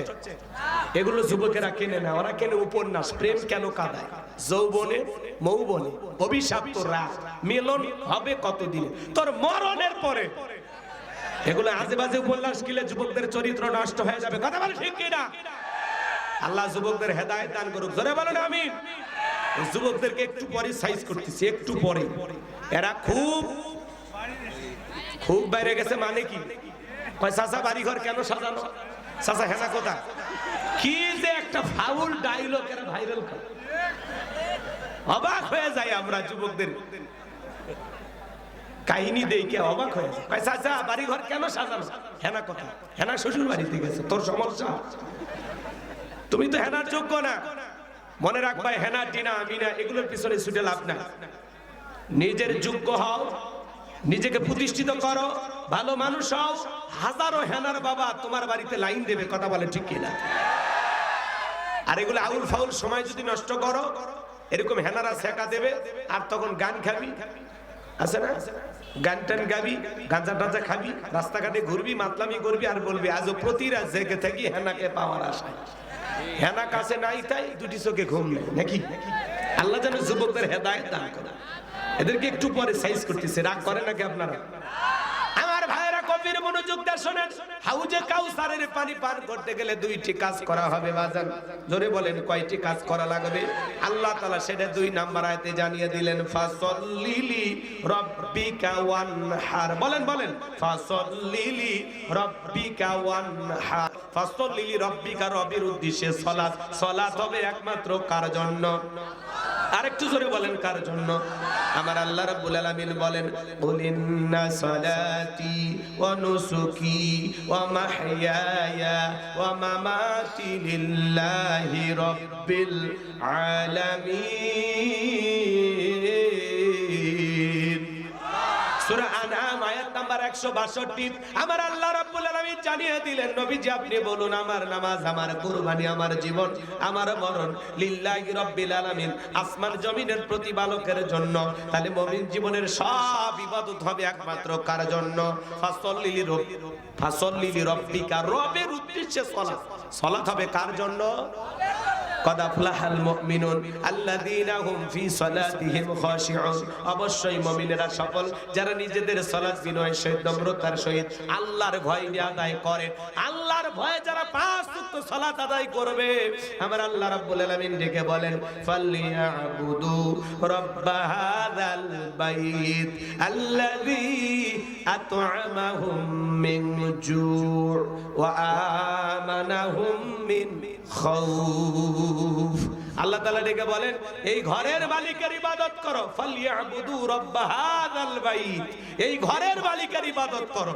ইবাদত যদি ইবাদতের মতো হয়, বান্দা 5 ওয়াক্ত সালাতে মাথা নত করে আমি আল্লাহকে যদি সিজদা দিতে পারো, নামাজ যদি নামাজের মতো হয়, আমি আল্লাহ তোমাদেরকে 2টা জিনিস দেব। 1 নাম্বার, যে বান্দা 5 ওয়াক্ত সালাতে মাথা নত করে আমি আল্লাহকে সিজদা দেবে, 1 নাম্বার আমি আল্লাহ রাব্বুল আলামিন ওই বান্দার রিজেকের ব্যবস্থা করব। বলুন সুবহানাল্লাহ। রিজেক দেওয়ার মালিক কে? ওয়া মা মিন দাব্বাতিন ফিল আরদি ইল্লা আলাল্লাহি রিজকুহা। আল্লাহ বলেন পৃথিবীতে এমন কোন বিচরণশীল প্রাণী নাই যার রিজিকের ব্যবস্থা আমি আল্লাহ আসমান থেকে করি না। আটলান্টিক মহাসমুদ্রের 33,000 ফিট গভীর অতল পানির নিচে থাকা ছোট্ট একটা প্রাণী, তার রিজিকের ব্যবস্থাও আমি আল্লাহ আসমান থেকে করি। বলুন সুবহানাল্লাহ। তাহলে নামাজের মতো আদায় করলে সেই বান্দাকে আল্লাহ না খাওয়ায় রাখবে না, এক নাম্বার আল্লাহ রিজিক দেবে। বলেন তো রিজিক দেওয়ার মালিক কে? বলেন রিজিক দেওয়ার মালিক কে? উত্তর পাড়া রাজ্জাক না, ওইটা আব্দুর রাজ্জাক, ওইটা দাস গোলাম বান্দা। রাজ্জাক কে? জোরে বলেন রাজ্জাক কে? এক নাম্বার আল্লাহ বলে যে বান্দা নিয়মিত সালাত আদায় করবে, আমার কুদরতি কদমে মাথা নত করবে, আমি আল্লাহ এক নাম্বার তার রিজিকের ব্যবস্থা করব। আর দুই নাম্বার ওয়া আমানাহুম মিন খাউফ, সকল ভয় থেকে আমি আল্লাহ তাকে নিরাপত্তা দেব। আমাদের ভয় আছে না নাই? 2 লাখ টাকা নিয়ে তানোর বাজার থেকে শঙ্করপুরে আসবেন, রাত 2টা পার হয়ে গেছে, মনে মনে ভাবতেছেন আল্লাহ টাকা নিয়ে বাড়ি পর্যন্ত যাইতে পারবো নাকি ছিনতাইকারী কবলে পড়ে টাকা যান 2টা হারাবো, ভয় আছে না নাই? মেয়েটা কলেজে গেল, একা একা ফিরবে নাকি জামাই সাথী নিয়ে ফিরবে, ভয় আছে না নাই? আজকে চুরি ছিনতাই ডাকাতির ভয় আছে না নাই? এদিকে এদিকে ছেলে কি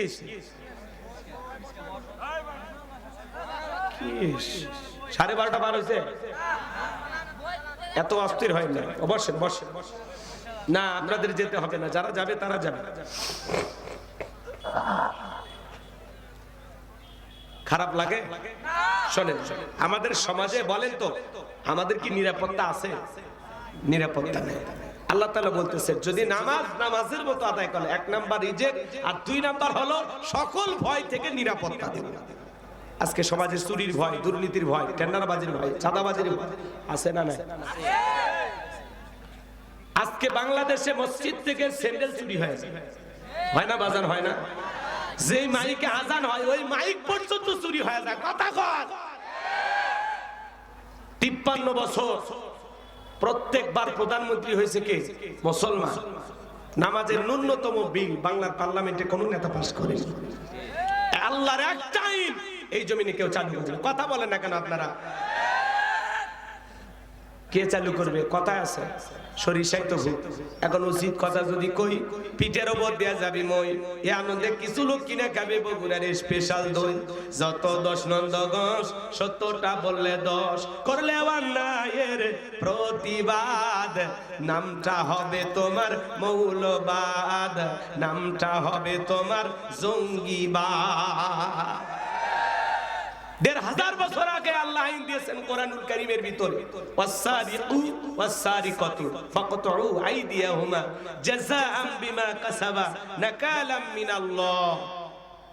সূরা মাইদার 38 নম্বর আয়াতে আল্লাহ 1500 বছর আগে আইন দিয়েছেন, চোর পুরুষ হোক আর নারী হোক, আল্লাহর বিধান, আল্লাহর ফয়সালা, চোরের হাত কেটে দাও। একটা চোরের হাত কেটে বাইতুল মোকাররমের সামনে নিয়ে এসে সোশ্যাল মিডিয়াতে যদি প্রচার করা হতো, বাংলার পার্লামেন্টে আইন পাস করা হলো চুরি করলে হাত কেটে দেওয়া হবে, একটা চোরের হাত কেটে খালি প্রচার করে দেখেন, বাংলাদেশের সব চোরেরা তওবা করে আল্লাহর ওলি হয়ে যাবে। বলে না 1500 বছরের আইন, এগুলো ব্যাকডেট। এই বেটা ব্যাকডেট না আপডেট, খালি ওয়ান টেস্ট, একবার খালি টেস্ট কর, একবার। কথা কয় না? বান্দাকে কোন আইনে সাইজ করা যাবে, কোন নিয়মে বান্দাকে কন্ট্রোল করা যাবে, আল্লাহর চাইতে আমরা বেশি বুঝি। আমরা বলতেছি একবার খালি টেস্ট করে দেখে, একবার। যে সরকারি হোক একবার খালি আল্লাহর আইনটা চালু করে। কথা কয়? সেটা যেই দলই হোক। নাম বলার দরকার আছে? রাগ করেন নাকি আপনারা? আবার বেশি নাম নিলে আপনারা বলবেন হুজুর মানে দলীয় সমাবেশ করতেছে।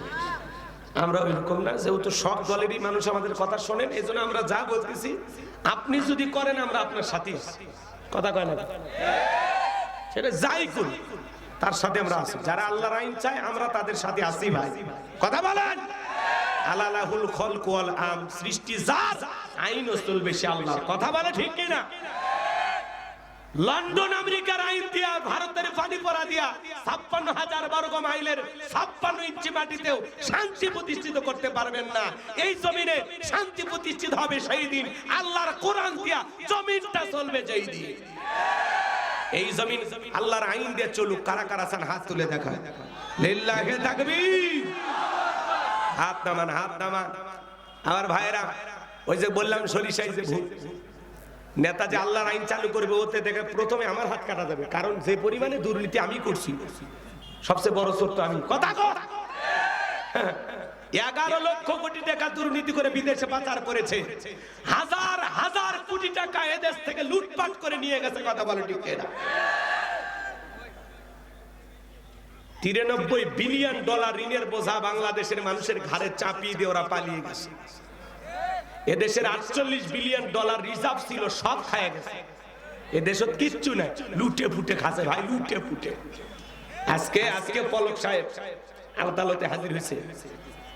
বঙ্গবন্ধুর স্লোগান লড়াই করে বাঁচতে হবে। পলকের চেহারা দেখে চেনা যাচ্ছে না গো। দীপুমণি আজকে সেই হাসি যে দীপুমণি কয়েকদিন আগে কান্নাকাটি করলো। এখন তারা কেন হাসতেছে আমরা বুঝতেছি। আলেমদের হাতে হাত করা থাকতো, ডান্ডা বিড়ি থাকতো, হেলমেট থাকতো, আর তারা পলক সাহেব 2 পুলিশের 2 হাত ধরে মনে হয় দুলে ভাই আর ভাইরা যাচ্ছে। বোঝেন না? 2 ভাইরা মনে হয় হেঁটে যাচ্ছে। এত যে আদর আপ্যায়ন কৃষক করে আমরা বুঝি না। আমরা এগুলো দেখে মনে রাখতেছি। এরপরে যদি কোনো হুজুর আলেম ওলামা জেলখানায় যায় আর তাদের হাতে হাত করার ডান্ডা বেরি যদি পড়ান, সেদিন খবর আসে। এ কথা বল নাকি আপনারা? নাকি টাকা দিয়ে কিনেই নিচে বলা যায়, এদের তো অনেক টাকা। হ্যাঁ, শাহজাহান সাহেব হাসতেছি, ইনু সাহেব হাসছে। আসসালামু আলাইকুম স্যার, কেমন আছেন? বলে আসি আসি আসি। এই দুনিয়ার আদালতে টাকার কারণে ওরা হয়তো বা সারা পেতেও পারে, কিন্তু আল্লাহর আদালতে এই জনগণের প্রত্যেকটা টাকার হিসাব নেতাদেরকে দিতে হবে। চলেন সামনের দিকে যাই বাজান গো আমার। তাহলে এই সমাজে নিরাপত্তা আসবে সেই দিন, নামাজের বিল পার্লামেন্টে পাস হবে যেই দিন, সমস্ত মানুষ যখন নামাজি হয়ে যাবে, তখন সমাজে চুরি দুর্নীতি টেন্ডার ভাবে চাঁদাবাজি খুন ধর্ষণ থাকবে না। আজকে পথে পথে নারীদের ধর্ষণের খবর পাওয়া যায়, গণধর্ষণের খবর পাওয়া যায়। স্বামীকে বেঁধে স্ত্রীকে ধর্ষণ করে, মাকে বেঁধে রেখে মেয়েকে ধর্ষণ করে।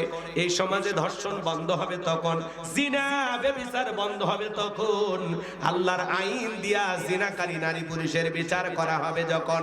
একটা জিনাকার নারী পুরুষের বিচার আল্লাহর কোরআন দিয়ে যদি করা হয়, আর এই ভিডিও যদি সোশ্যাল মিডিয়াতে প্রচার করা হয় যে জিনা করলে এই শাস্তি হবে, বিশ্বাস করেন বাজান, এই দেশের যুবকেরা ইফটিজিং করা দূরের কথা, নারী চোখে বাঁকা চোখে তাকানোর দূরের কথা, মাঝে মাঝে যুবকদের স্বপ্ন দোষ বন্ধ হয়ে যেত। কথা বলেন ঠিক কি না? আল্লাহর কোরআনের আইন ছাড়া এই জমিনের মানুষকে কন্ট্রোল করা যাবে না। এইজন্য আল্লাহ বলেন ফাসাল্লি লিরাব্বিকা ওয়ানহার। 1 নাম্বার হলো রবির উদ্দেশ্যে সালাত। সালাত হবে একমাত্র কার জন্য? আরেকটু জোরে বলেন, কার জন্য? আল্লাহ তাআলাকে রাজি খুশি করার জন্য। কারা কারা 5 ওয়াক্ত সালাত মসজিদে গিয়ে জামাতের সহিত আদায় করবেন? 2টা হাত তুলে আমার মালিক একটাবার দেখান। আল্লাহ আমাদের সবাইকে 5 ওয়াক্ত নামাজি বানায় দেন। জোরে বলেন আমিন। আর একটু জোরে বলেন আমিন। হাত নামান। কষ্ট হয়? বিরক্ত হইছেন? তাহলে ফাসাল্লি লিরাব্বিকা, রবের উদ্দেশ্যে সালাত, একমাত্র আল্লাহর জন্য সালাত আদায় করবেন, আল্লাহকে রাজি খুশি করার জন্য। ফাওয়াইলুল লিল মুসাল্লিন আল্লাযীনা হুম আন সালাতিহিম সাহুন। হতভাগা সে সমস্ত নামাজ, দুর্ভাগা যারা লোক দেখানোর জন্য সালাত আদায় করে। কথা বলেন না কেন? মানুষকে দেখানোর জন্য যেন সালাত না হয়। হঠাৎ করে বিয়ে বাড়িতে বেড়াতে গেছে, মসজিদে আযান হয়েছে, আল্লাহু আকবার আল্লাহু আকবার। বিয়ে তখন বলতেছে, বিয়ে আমি 3 বার হজ করছি, ত্রিপল হজ, আমি জামাত ছাড়া নামাজ পড়ি না, আপনি থাকেন, আমি একটু নামাজে যাই। তখন ওই নতুন বিয়ে করছে, নতুন বিয়ে বাড়িতে আসলে বিয়ে নামাজে যাচ্ছে, আমি যদি না যাই মান সম্মান থাকে। তখন বিয়ে বলতেছে, বিয়ে আমি হজ করিনি, কিন্তু আমরাও পড়ি, আমরাও পড়ি। কথা কয় না? মানে পরিস্থিতির শিকার হয়ে বাধ্য হয়ে নামাজ পড়ে। এগুলো কি দেখানো নামাজ? লোক দেখানো নামাজ। নতুন বিয়ে করলে জামাইরা কিন্তু 2-4 দিন হলে ওই মসজিদে যা নামাজ পড়ে।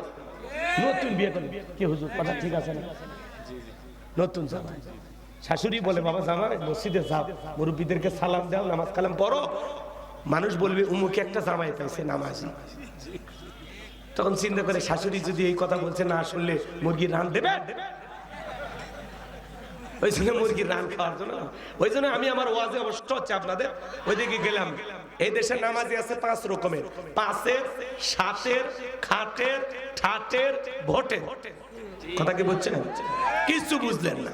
নিয়মিত যারা 5 ওয়াক্ত সালাত আদায় করে, নির্ভেজাল খাঁটি মুমিনেরা, নিয়মিত যারা 5 ওয়াক্ত সালাত আদায় 7 দিন পরে পরে জুমার সালাত আদায় করে, যারা লাইফ সাপোর্টে বেঁচে থাকা মুসলমান। কথা কয় না ভাই? কথা বুঝেন নাকি? 7 দিন পরে পরে কি পড়ে? জুমার নামাজ পড়ে। মসজিদের টাইসে বালু খোঁজে, হুজুর বেতনটা না হালাল করে, ধুলে পড়ে আছে, খাচ্ছেন আর বয়লার মতো মোটা হচ্ছে। কথা কয় না? কি হুজুরের একা দায়িত্ব মসজিদের টাইসে ধুলে পরিষ্কার করা? এই ছেলে, হুজুরের ভুল না ধইরা নিজে মসজিদের টাইসে ধুলাটা পরিষ্কার করো। আল্লাহ তোমার অন্তরে ধুলে ময়লা থাকলে দূর করে দেবে। নবী আমার এক জায়গায় সালাত আদায় করলেন, পাশে নতুন কবর, মসজিদের সাথেই। সাহাবায়ে কিরামদেরকে ডেকে বলে, সাহাবীরা এই কবরে থাকা ব্যক্তি জান্নাতি। সুবহানাল্লাহ। সাহাবীরা জিজ্ঞাসা করেন, হুজুর এই ব্যক্তি জান্নাতি কি আমল করেছে আমরা একটু জানতে চাই। আল্লাহ রাসূল বলেন, এই ব্যক্তি নিয়মিত আল্লাহর ঘরটা ঝাড়ু দিত, পরিষ্কার পরিচ্ছন্ন রাখতো, এই আমলে খুশি হয় আল্লাহ তাকে জান্নাত দিয়েছে।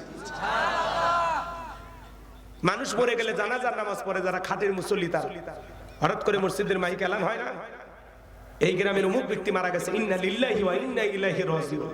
ঘুম থেকে উঠে বলে বউ, কয়ে হ্যাঁ ওই যে বাদশা গতকালকে তানোর বাজারে চা খেলাম, চায়ের বিল দিবেন দিল না, কয় ভাই আমি বিল দিই। সেই লোকটা মারা গেল, বেঁচে থাকলে আরো 10 দিন চায়ের বিল দিত। কথা হয় না কেন? তাড়াতাড়ি পাঞ্জাবি ধুয়ে দিয়ে জানাজার নামাজে যাওয়া লাগে। এইবার মাঠে কাজ করে দৌড়ে এসে যায়, দেখে হুজুর জোহরের 4 রাকাত ফরজ শুরু করছে। আল্লাহু আকবার। তখন চিন্তা করছে জোহরের 4 রাকাত যেহেতু শুরু হয়েছে, এরপরে তো জানাজা, তো যেহেতু জানাজা পড়তে আসছি তাহলে জোহরের 4 রাকাত তো পড়ে নি। আল্লাহু আকবার। ওর উদ্দেশ্য জোহর পড়া না, উদ্দেশ্য হলো জানাজা। কথা কন? এরা হলো খাটের মুসল্লি। আর 2 ঈদে যারা ভাবসাব করে, মানে সেই রকম পাঞ্জাবি টাঞ্জাবি কিনে কয়, দোস্ত কেমন লাগতেছে? বউ কয়, বউ কেমন লাগে দেখো তো শোনা। বউ তখন বলতেছে, এই পাঞ্জাবি পরে তুমি তোমার গরিবের শাকিব খান সেই লাগতেছে। কথা কয় না? বাইরে আসে সেই হুজুরের সাথে মনে করেন ঈদের নামাজ পড়ে কোলাকুলি করে, হুজুর আসেন, আপনারাই তো দুনিয়ার সবচেয়ে ভালো মানুষ, আসেন হুজুর একটু কোলাকুলি করি। মাঝে মাঝে এমন 26 মাসের নারা করেন আপনারা, বিশাল এক বুড়ি নিয়ে আসছে, কয় হুজুর আসেন কোলাকুলি করি। যে কায়দায় দেখা যাচ্ছে ওটাতে কোলাকুলি হবে।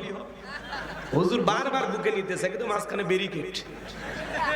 এতই চেষ্টা করে কোলাকুলি করবে, বুকের সাথে বুক মিলাবে, কিন্তু না হয় না, মাঝখানে পেট বেজে গেছে। কিসের কোলাকুলি হচ্ছে? খালি পেটা পেটি। কথা কন ঠিক কি না?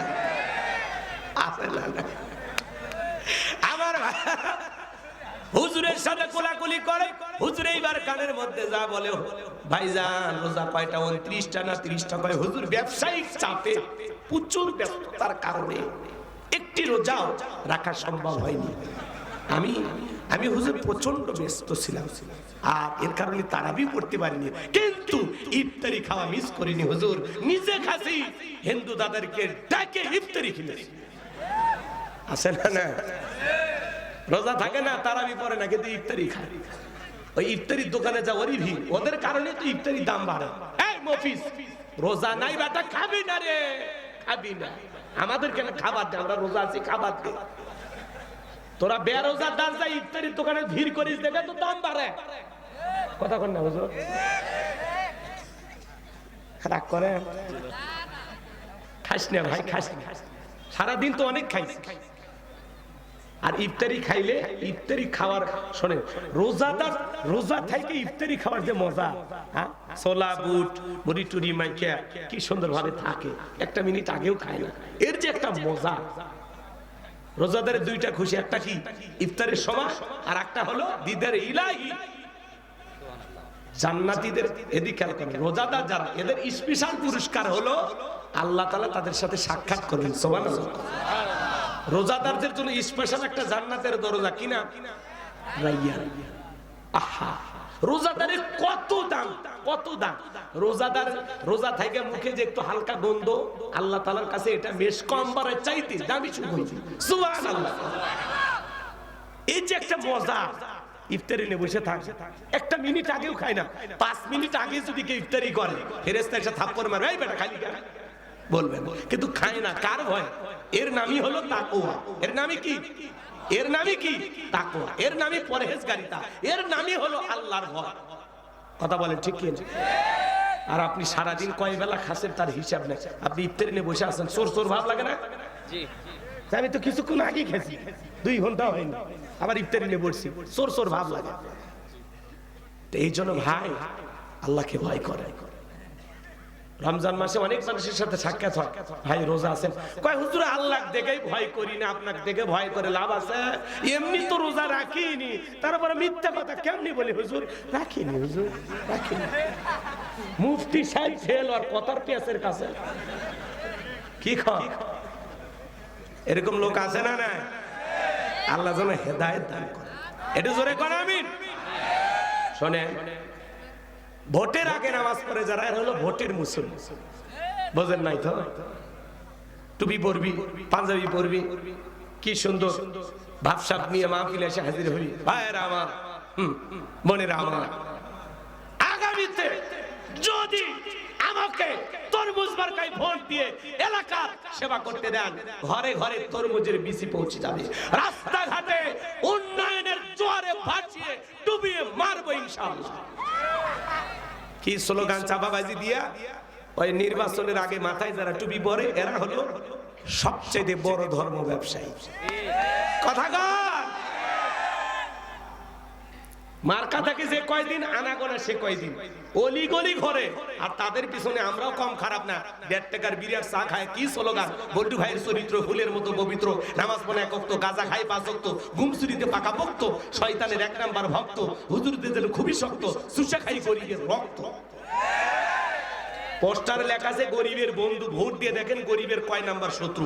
একটা বয়স্ক ভাতার কাঠ নিবের গেলে 2-1000 খায়। অবশ্যই এরকম নেতা বাংলাদেশে না, আমি ভারতের কথা বলতেছি। এই দেশের মানুষ সব আল্লাহর ওলি। ভালো হয়ে যান বাজান, ভালো হয়ে যান। নির্বাচনকে কেন্দ্র করে কোনো চা, বিড়ি, পান, সিগারেট খাবেন না, 1 টাকাও নেবেন না। আল্লাহ কি আপনার কম দেশে? আপনি 500 টাকা দিয়ে আপনার পবিত্র আমানত বিক্রি করেন, মানে কি? 500 টাকার ফকর নিয়ে আপনি 500 টাকার ফকির, আপনার দাম 500 টাকা। হ্যাঁ, খাইন না, খাইন না। সৎ, যোগ্য, ভালো, নির্ভীক, আল্লাহওয়ালা, আমানতদার, তারা হবে সমাজের নেতা। ভালো মানুষ পাইলে আমরা আসি, মন্দ আছে আমরা যাই। কথা কর। সমাজে যদি ভালো মানুষ নেতা হয় তাহলে তাকে আমরা সমর্থন দিব, কিন্তু খারাপ মানুষের সাথে আমরা নাই। সমর্থন দিলে বিপদ। ও যত অকাম বদকাম করবে, দুর্নীতি করবে, ব্রিজে ঢুকানোর কথা ঢুকে দিবি বাঁশ, আপনারা ওই বাঁশের নেকি নেওয়া লাগবে। নেকি তাও হয়, মানে যা কই তাই সব ঠিক, নেকি না গুনাহ। মানে এক কথায় ওই নেতা নির্বাচিত হয়ে যত অকাম বদকাম করবে, যত খারাপ কাজ করবে, প্রত্যেকটা অন্যায়ের পাপের পার্সেন্টেজ আপনার অ্যাকাউন্টে জমা হবে বিকাশের মাধ্যমে। অনেকে বলতে বিকাশ খোলা নেই, ফেরেশতারা বিকাশ খুলে দিবি। রাগ করেন নাকি আপনারা? আমার ভাইয়েরা জন্য সমাজে যোগ্য সৎ নির্ভীক আল্লাহওয়ালাদেরকে নির্বাচিত করা লাগবে। খালি মোজ দেখার ভুরি দেখার নেতা বানাইলে হবে না। আগামীতে যা করব বুঝে শুনে করব, আল্লাহ কবুল করেন, জোরে বলেন আমিন। তাহলে ফাসল্লি লিরাব্বিকা ওয়ানহার, 1 নাম্বার হলো রবির উদ্দেশ্যে সালাত, আর 2 নাম্বার ওয়ানহার। ওয়ানহার মানে কুরবানি করা, নিজের আমিত্বকে কুরবানি করা, অহংকারকে কুরবানি করা, নিজের ভিতরে থাকা পশুসুলভ আচরণকে কুরবানি করা, শহীদ আবু সাঈদের মতো মুগ্ধের মতো দেশের জন্য কুরবানি হওয়া, নিজের জান মাল সব কিছু কুরবানি হবে একমাত্র কার জন্য? এদিকে খেয়াল করেন, কুরবানির ওয়াজ আমি করব না, আপনাদের হুজুর কুরবানির ওয়াজ করবে। যারা মসজিদের খতিব, আমি শুধু 3টা জিনিস আপনাদেরকে বলে দিয়ে যাই। যারা কুরবানি দেবেন, 1 নাম্বার নিয়ত সহি, ইন্নামাল আমালু বিন্নিয়াত, প্রত্যেকটা কাজ নিয়তের উপর নির্ভরশীল। কুরবানি আমরা দিব আল্লাহর জন্য। কার জন্য? অনেকে বলে কোরবানি দিচ্ছি আমি ছেলেমেয়ের জন্য, না হলে মানুষের গোশতের দিকে তাকায় থাকবে না, বাপ হয়ে আমি এটা সহ্য করবো, পাবো না। আমার সন্তান কোরবানি দিনে মানুষের দিকে সহ্য করবো, আমি কিস্তি তুলে হলেও কুরবানি দেব। আপনার কুরবানি হবে না, আপনার এই আবেগের 4 পয়সা দাম আল্লাহর কাছে নাই। আমি নিজে দেখেছি ভাই, মানুষের শুনে করছি, আমি মানুষের বলছে আমি কান দিয়ে শুনছি, সেই কথা আপনাকে শুনেছি। যে ছেলে মেয়ে মানুষের বস্তুর দিকে তাকায় থাকবে, আমি বাপ ভাইটা সহ্য করবো, আমি কিস্তি তুলে হলেও দেবই কুরবানি, সুদের উপর টাকা না হলে আমি দেবই। আচ্ছা হবি ভাই, হবি কুরবানি, এটা ফতুয়া আপনারাই শিখছেন। জামাই বাড়িতে গোস্ত না পাঠালে মেয়ের মান সম্মান থাকবে না। আমি গরিব হতে পারি কিন্তু মান সম্মান দেখ এমন কাজ করবো না, কিস্তি তুলে দিলে, কিস্তি তুলে কুরবানি হবে। আরে ভাই কুরবানি আপনি আগে খাওয়ার নিয়ত করেন কেন? কুরবানি দিচ্ছেন আল্লাহর জন্য, দিয়ে তো পরিবার নিয়েই খাবেন, আত্মীয় স্বজনকে দিয়েই খাবেন, গরিব দুঃখীকে দিয়েই খাবেন। কুরবানি করা মানে কি? ত্যাগ করা, স্যাক্রিফাইস করা, বিলিয়ে দেয়া, বন্টন করা। ভোগের নাম কুরবানি নয়, ত্যাগের নাম হলো কুরবানি। নিজে খাওয়ার নাম কুরবানি নয়, অন্যের মুখে হাসি ফুটানোর নাম হলো কুরবানি। আপনার প্রতিবেশী আহারে মশলা বাইটা, আদা রসুন বাইটা, মরিচ বাইটা একটু অপেক্ষায় আছে, কেউ যদি 2টা টুকরে দেয় ওইটা সন্তানদেরকে রান্না করে খাওয়াবে, এই আশায় মশলা নিয়ে বসে আসছে। আপনি তারা না দিয়া নিজে একা খায়া দাঁত খিলেও করেন, আর বিকেল বেলা বলেন গোস্ত ভালোই, কুরবানির গোস্তের স্বাদ অনেক বেশি। হ্যাঁ, আর এদিকে প্রতিবেশী তার বাড়িতে চুলাই জ্বললো না আর আপনার পেটে দেওয়া শেষ। এ ভাই রাগ করেন, রাগ করলে জীবনে আর দাওয়াত দিবেন। এগুলো বাস্তবতা। আগে প্রতিবেশীরে খাওয়া। এই যে গরিব দুঃখী মানুষটা পইরে আছে, 6 মাসেও 1 কেজি কিনতে পারে না, এর মুখে আগে হাসি ফুটান, এর নাম কুরবানি। আর আপনি এটি প্রশ্ন লিখে দেন, কতদিন ফ্রিজে রেখে গোস্ত খাওয়া যায়? খালি ফ্রিজে ঢুকানো ধান্দা, কথা কন না কেন? এই কুরবানির গোস্ত পরের কুরবানি পর্যন্ত নিয়ে যায়। আত্মীয় খাইতে দিছে, আত্মীয় বলতেছে ভাই গোস্ত শক্ত শক্ত লাগতেছে কেন? কয় কুরবানির গোস্ত ফ্রিজে ছিল তো।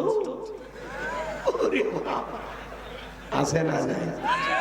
কুরবানি একমাত্র কার জন্য? মনে থাকবে তো ইনশাআল্লাহ। 2 নাম্বার, ইনকামটা বৈধ হওয়া লাগবে, হালাল উপার্জনের টাকা দিয়ে কুরবানি দেওয়া লাগবে, সুদের টাকা ঘুষের টাকা দিয়ে কুরবানি দিলে হবে। আল্লাহ পবিত্র, তিনি পবিত্র বস্তুকে ভালোবাসেন। আর 3 নাম্বার, ফাসল্লিলি রাব্বিকা ওয়ানহার, আগে রবের উদ্দেশ্যে সালাত আদায় করো, তারপরে রবের জন্য কুরবানি করো। আগে নামাজ, তারপরে কুরবানি। নামাজি হয়ে কুরবানি দিতে হবে। কি হুজুর কথা ঠিক আছে না? আপনি সকাল 9টায় দড়ি ধরে বসে আছেন, ফজরও না, ঈদের নামাজও না, আপনি কুরবানি দিচ্ছেন, আপনার পিকনিক খাওয়া হবে। কি খাওয়াবি? পিকনিক। পিকনিক ওটা খালি গোস্ত খাওয়াবি, কিন্তু আল্লাহর কাছে ওই কুরবানি কবুল হবে। তাহলে আমরা কুরবানি দেব কার জন্য বলেন? আল্লাহ কি বলেন? ওয়ালা কি ইয়ানালুহু তাকওয়া মিনকুম। আল্লাহ বলে বান্দা আমি দেখি তোর অন্তরের দান, তোর অন্তরে তাকওয়াটা দেখি, তোর অন্তরে যে খবর আছে আমি আল্লাহ ওইটা কবুল করব। আপনি যে 10,000 টাকার একটা ভেড়াও দেন, 20,000 একটা ছাগলও দেন, ওই ছাগল ভেড়ার রক্ত জমিনে পড়ার আগে মালিকের কাছে কবুল হয়ে যাবে, যদি এই 3টা জিনিস ঠিক থাকে। নিয়ত সহি, টাকা হালাল, নামাজি হয়ে কুরবানি দেব ইনশাআল্লাহ। আল্লাহ কবুল করেন, জোরে বলেন আমিন। ইন্না শানিয়াকা হুয়াল আবতার। আল্লাহু আকবার।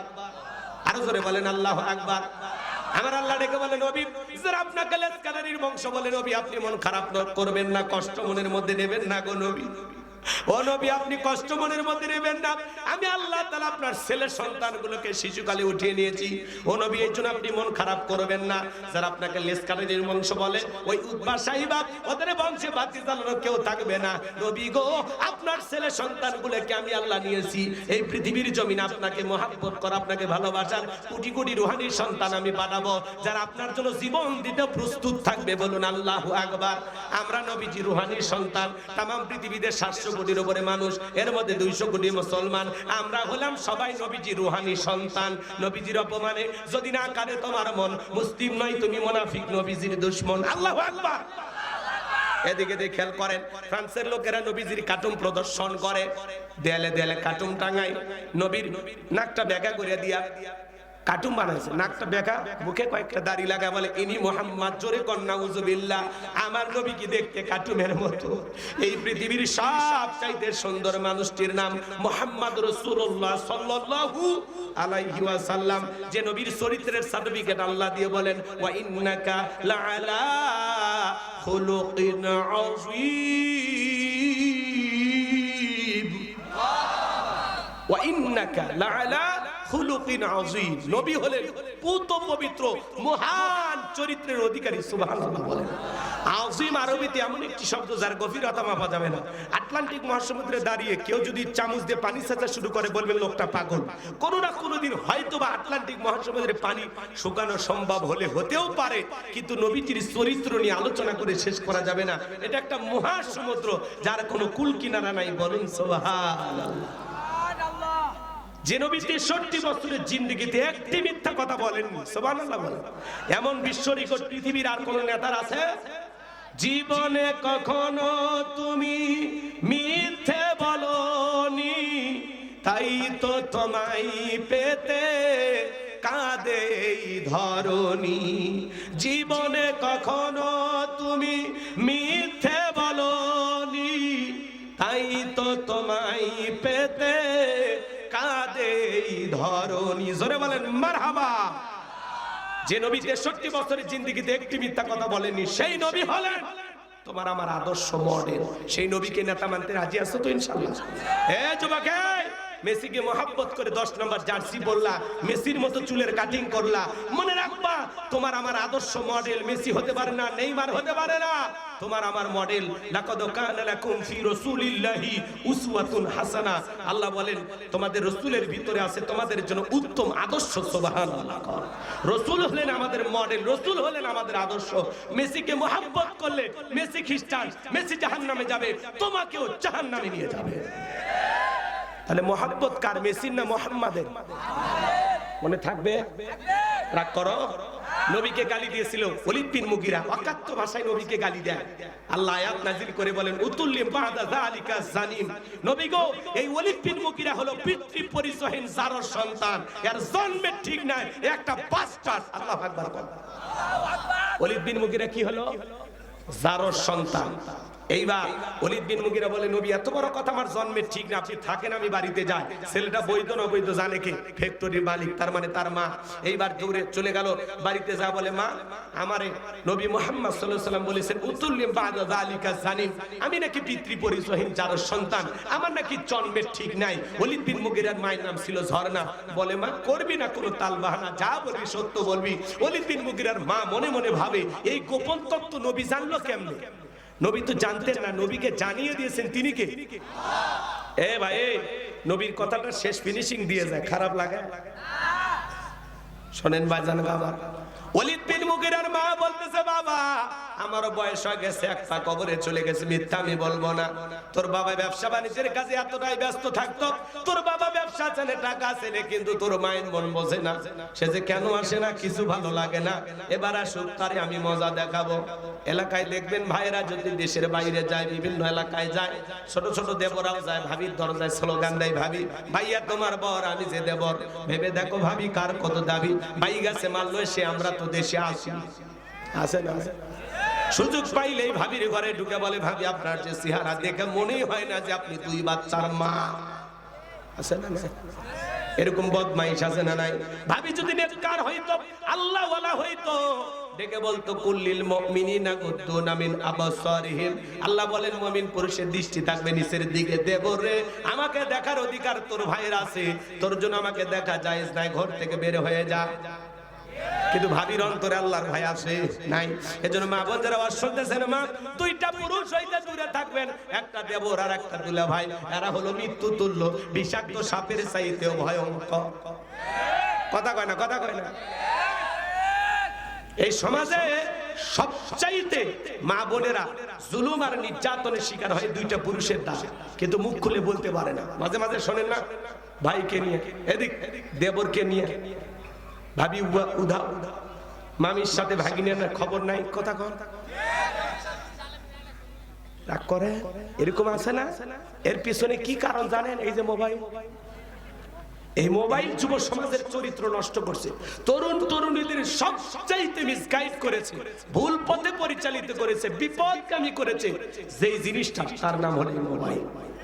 মোবাইলের ওজন কম, কিন্তু মোবাইলের মাধ্যমে পাপের ওজনটা অনেক বেশি। 24টা ঘন্টায় মোবাইলের মাধ্যমে পাপ, ওপেন প্ল্যাটফর্ম, যা ইচ্ছে তাই দেখা যায়। গভীর রাত্রে কেউ নাই পাশে, মা বাবার চোখকে ফাঁকি দিয়ে একা একা কম্বলের ভিতরে ঢুকে, ল্যাপের ভিতরে ঢুকে কথা কয় না, উল্টা পাল্টা ভিডিও দেখে, অশ্লীল গান বাজা শ্রবণ করে। পিতা মাতা যখন দরজা না করে, রুবেল ভিতরে কি হয় রে? বাংলাদেশের স্বাধীনতার যুদ্ধ হয়েছিল 1971 সালে, পড়ার ভান করা।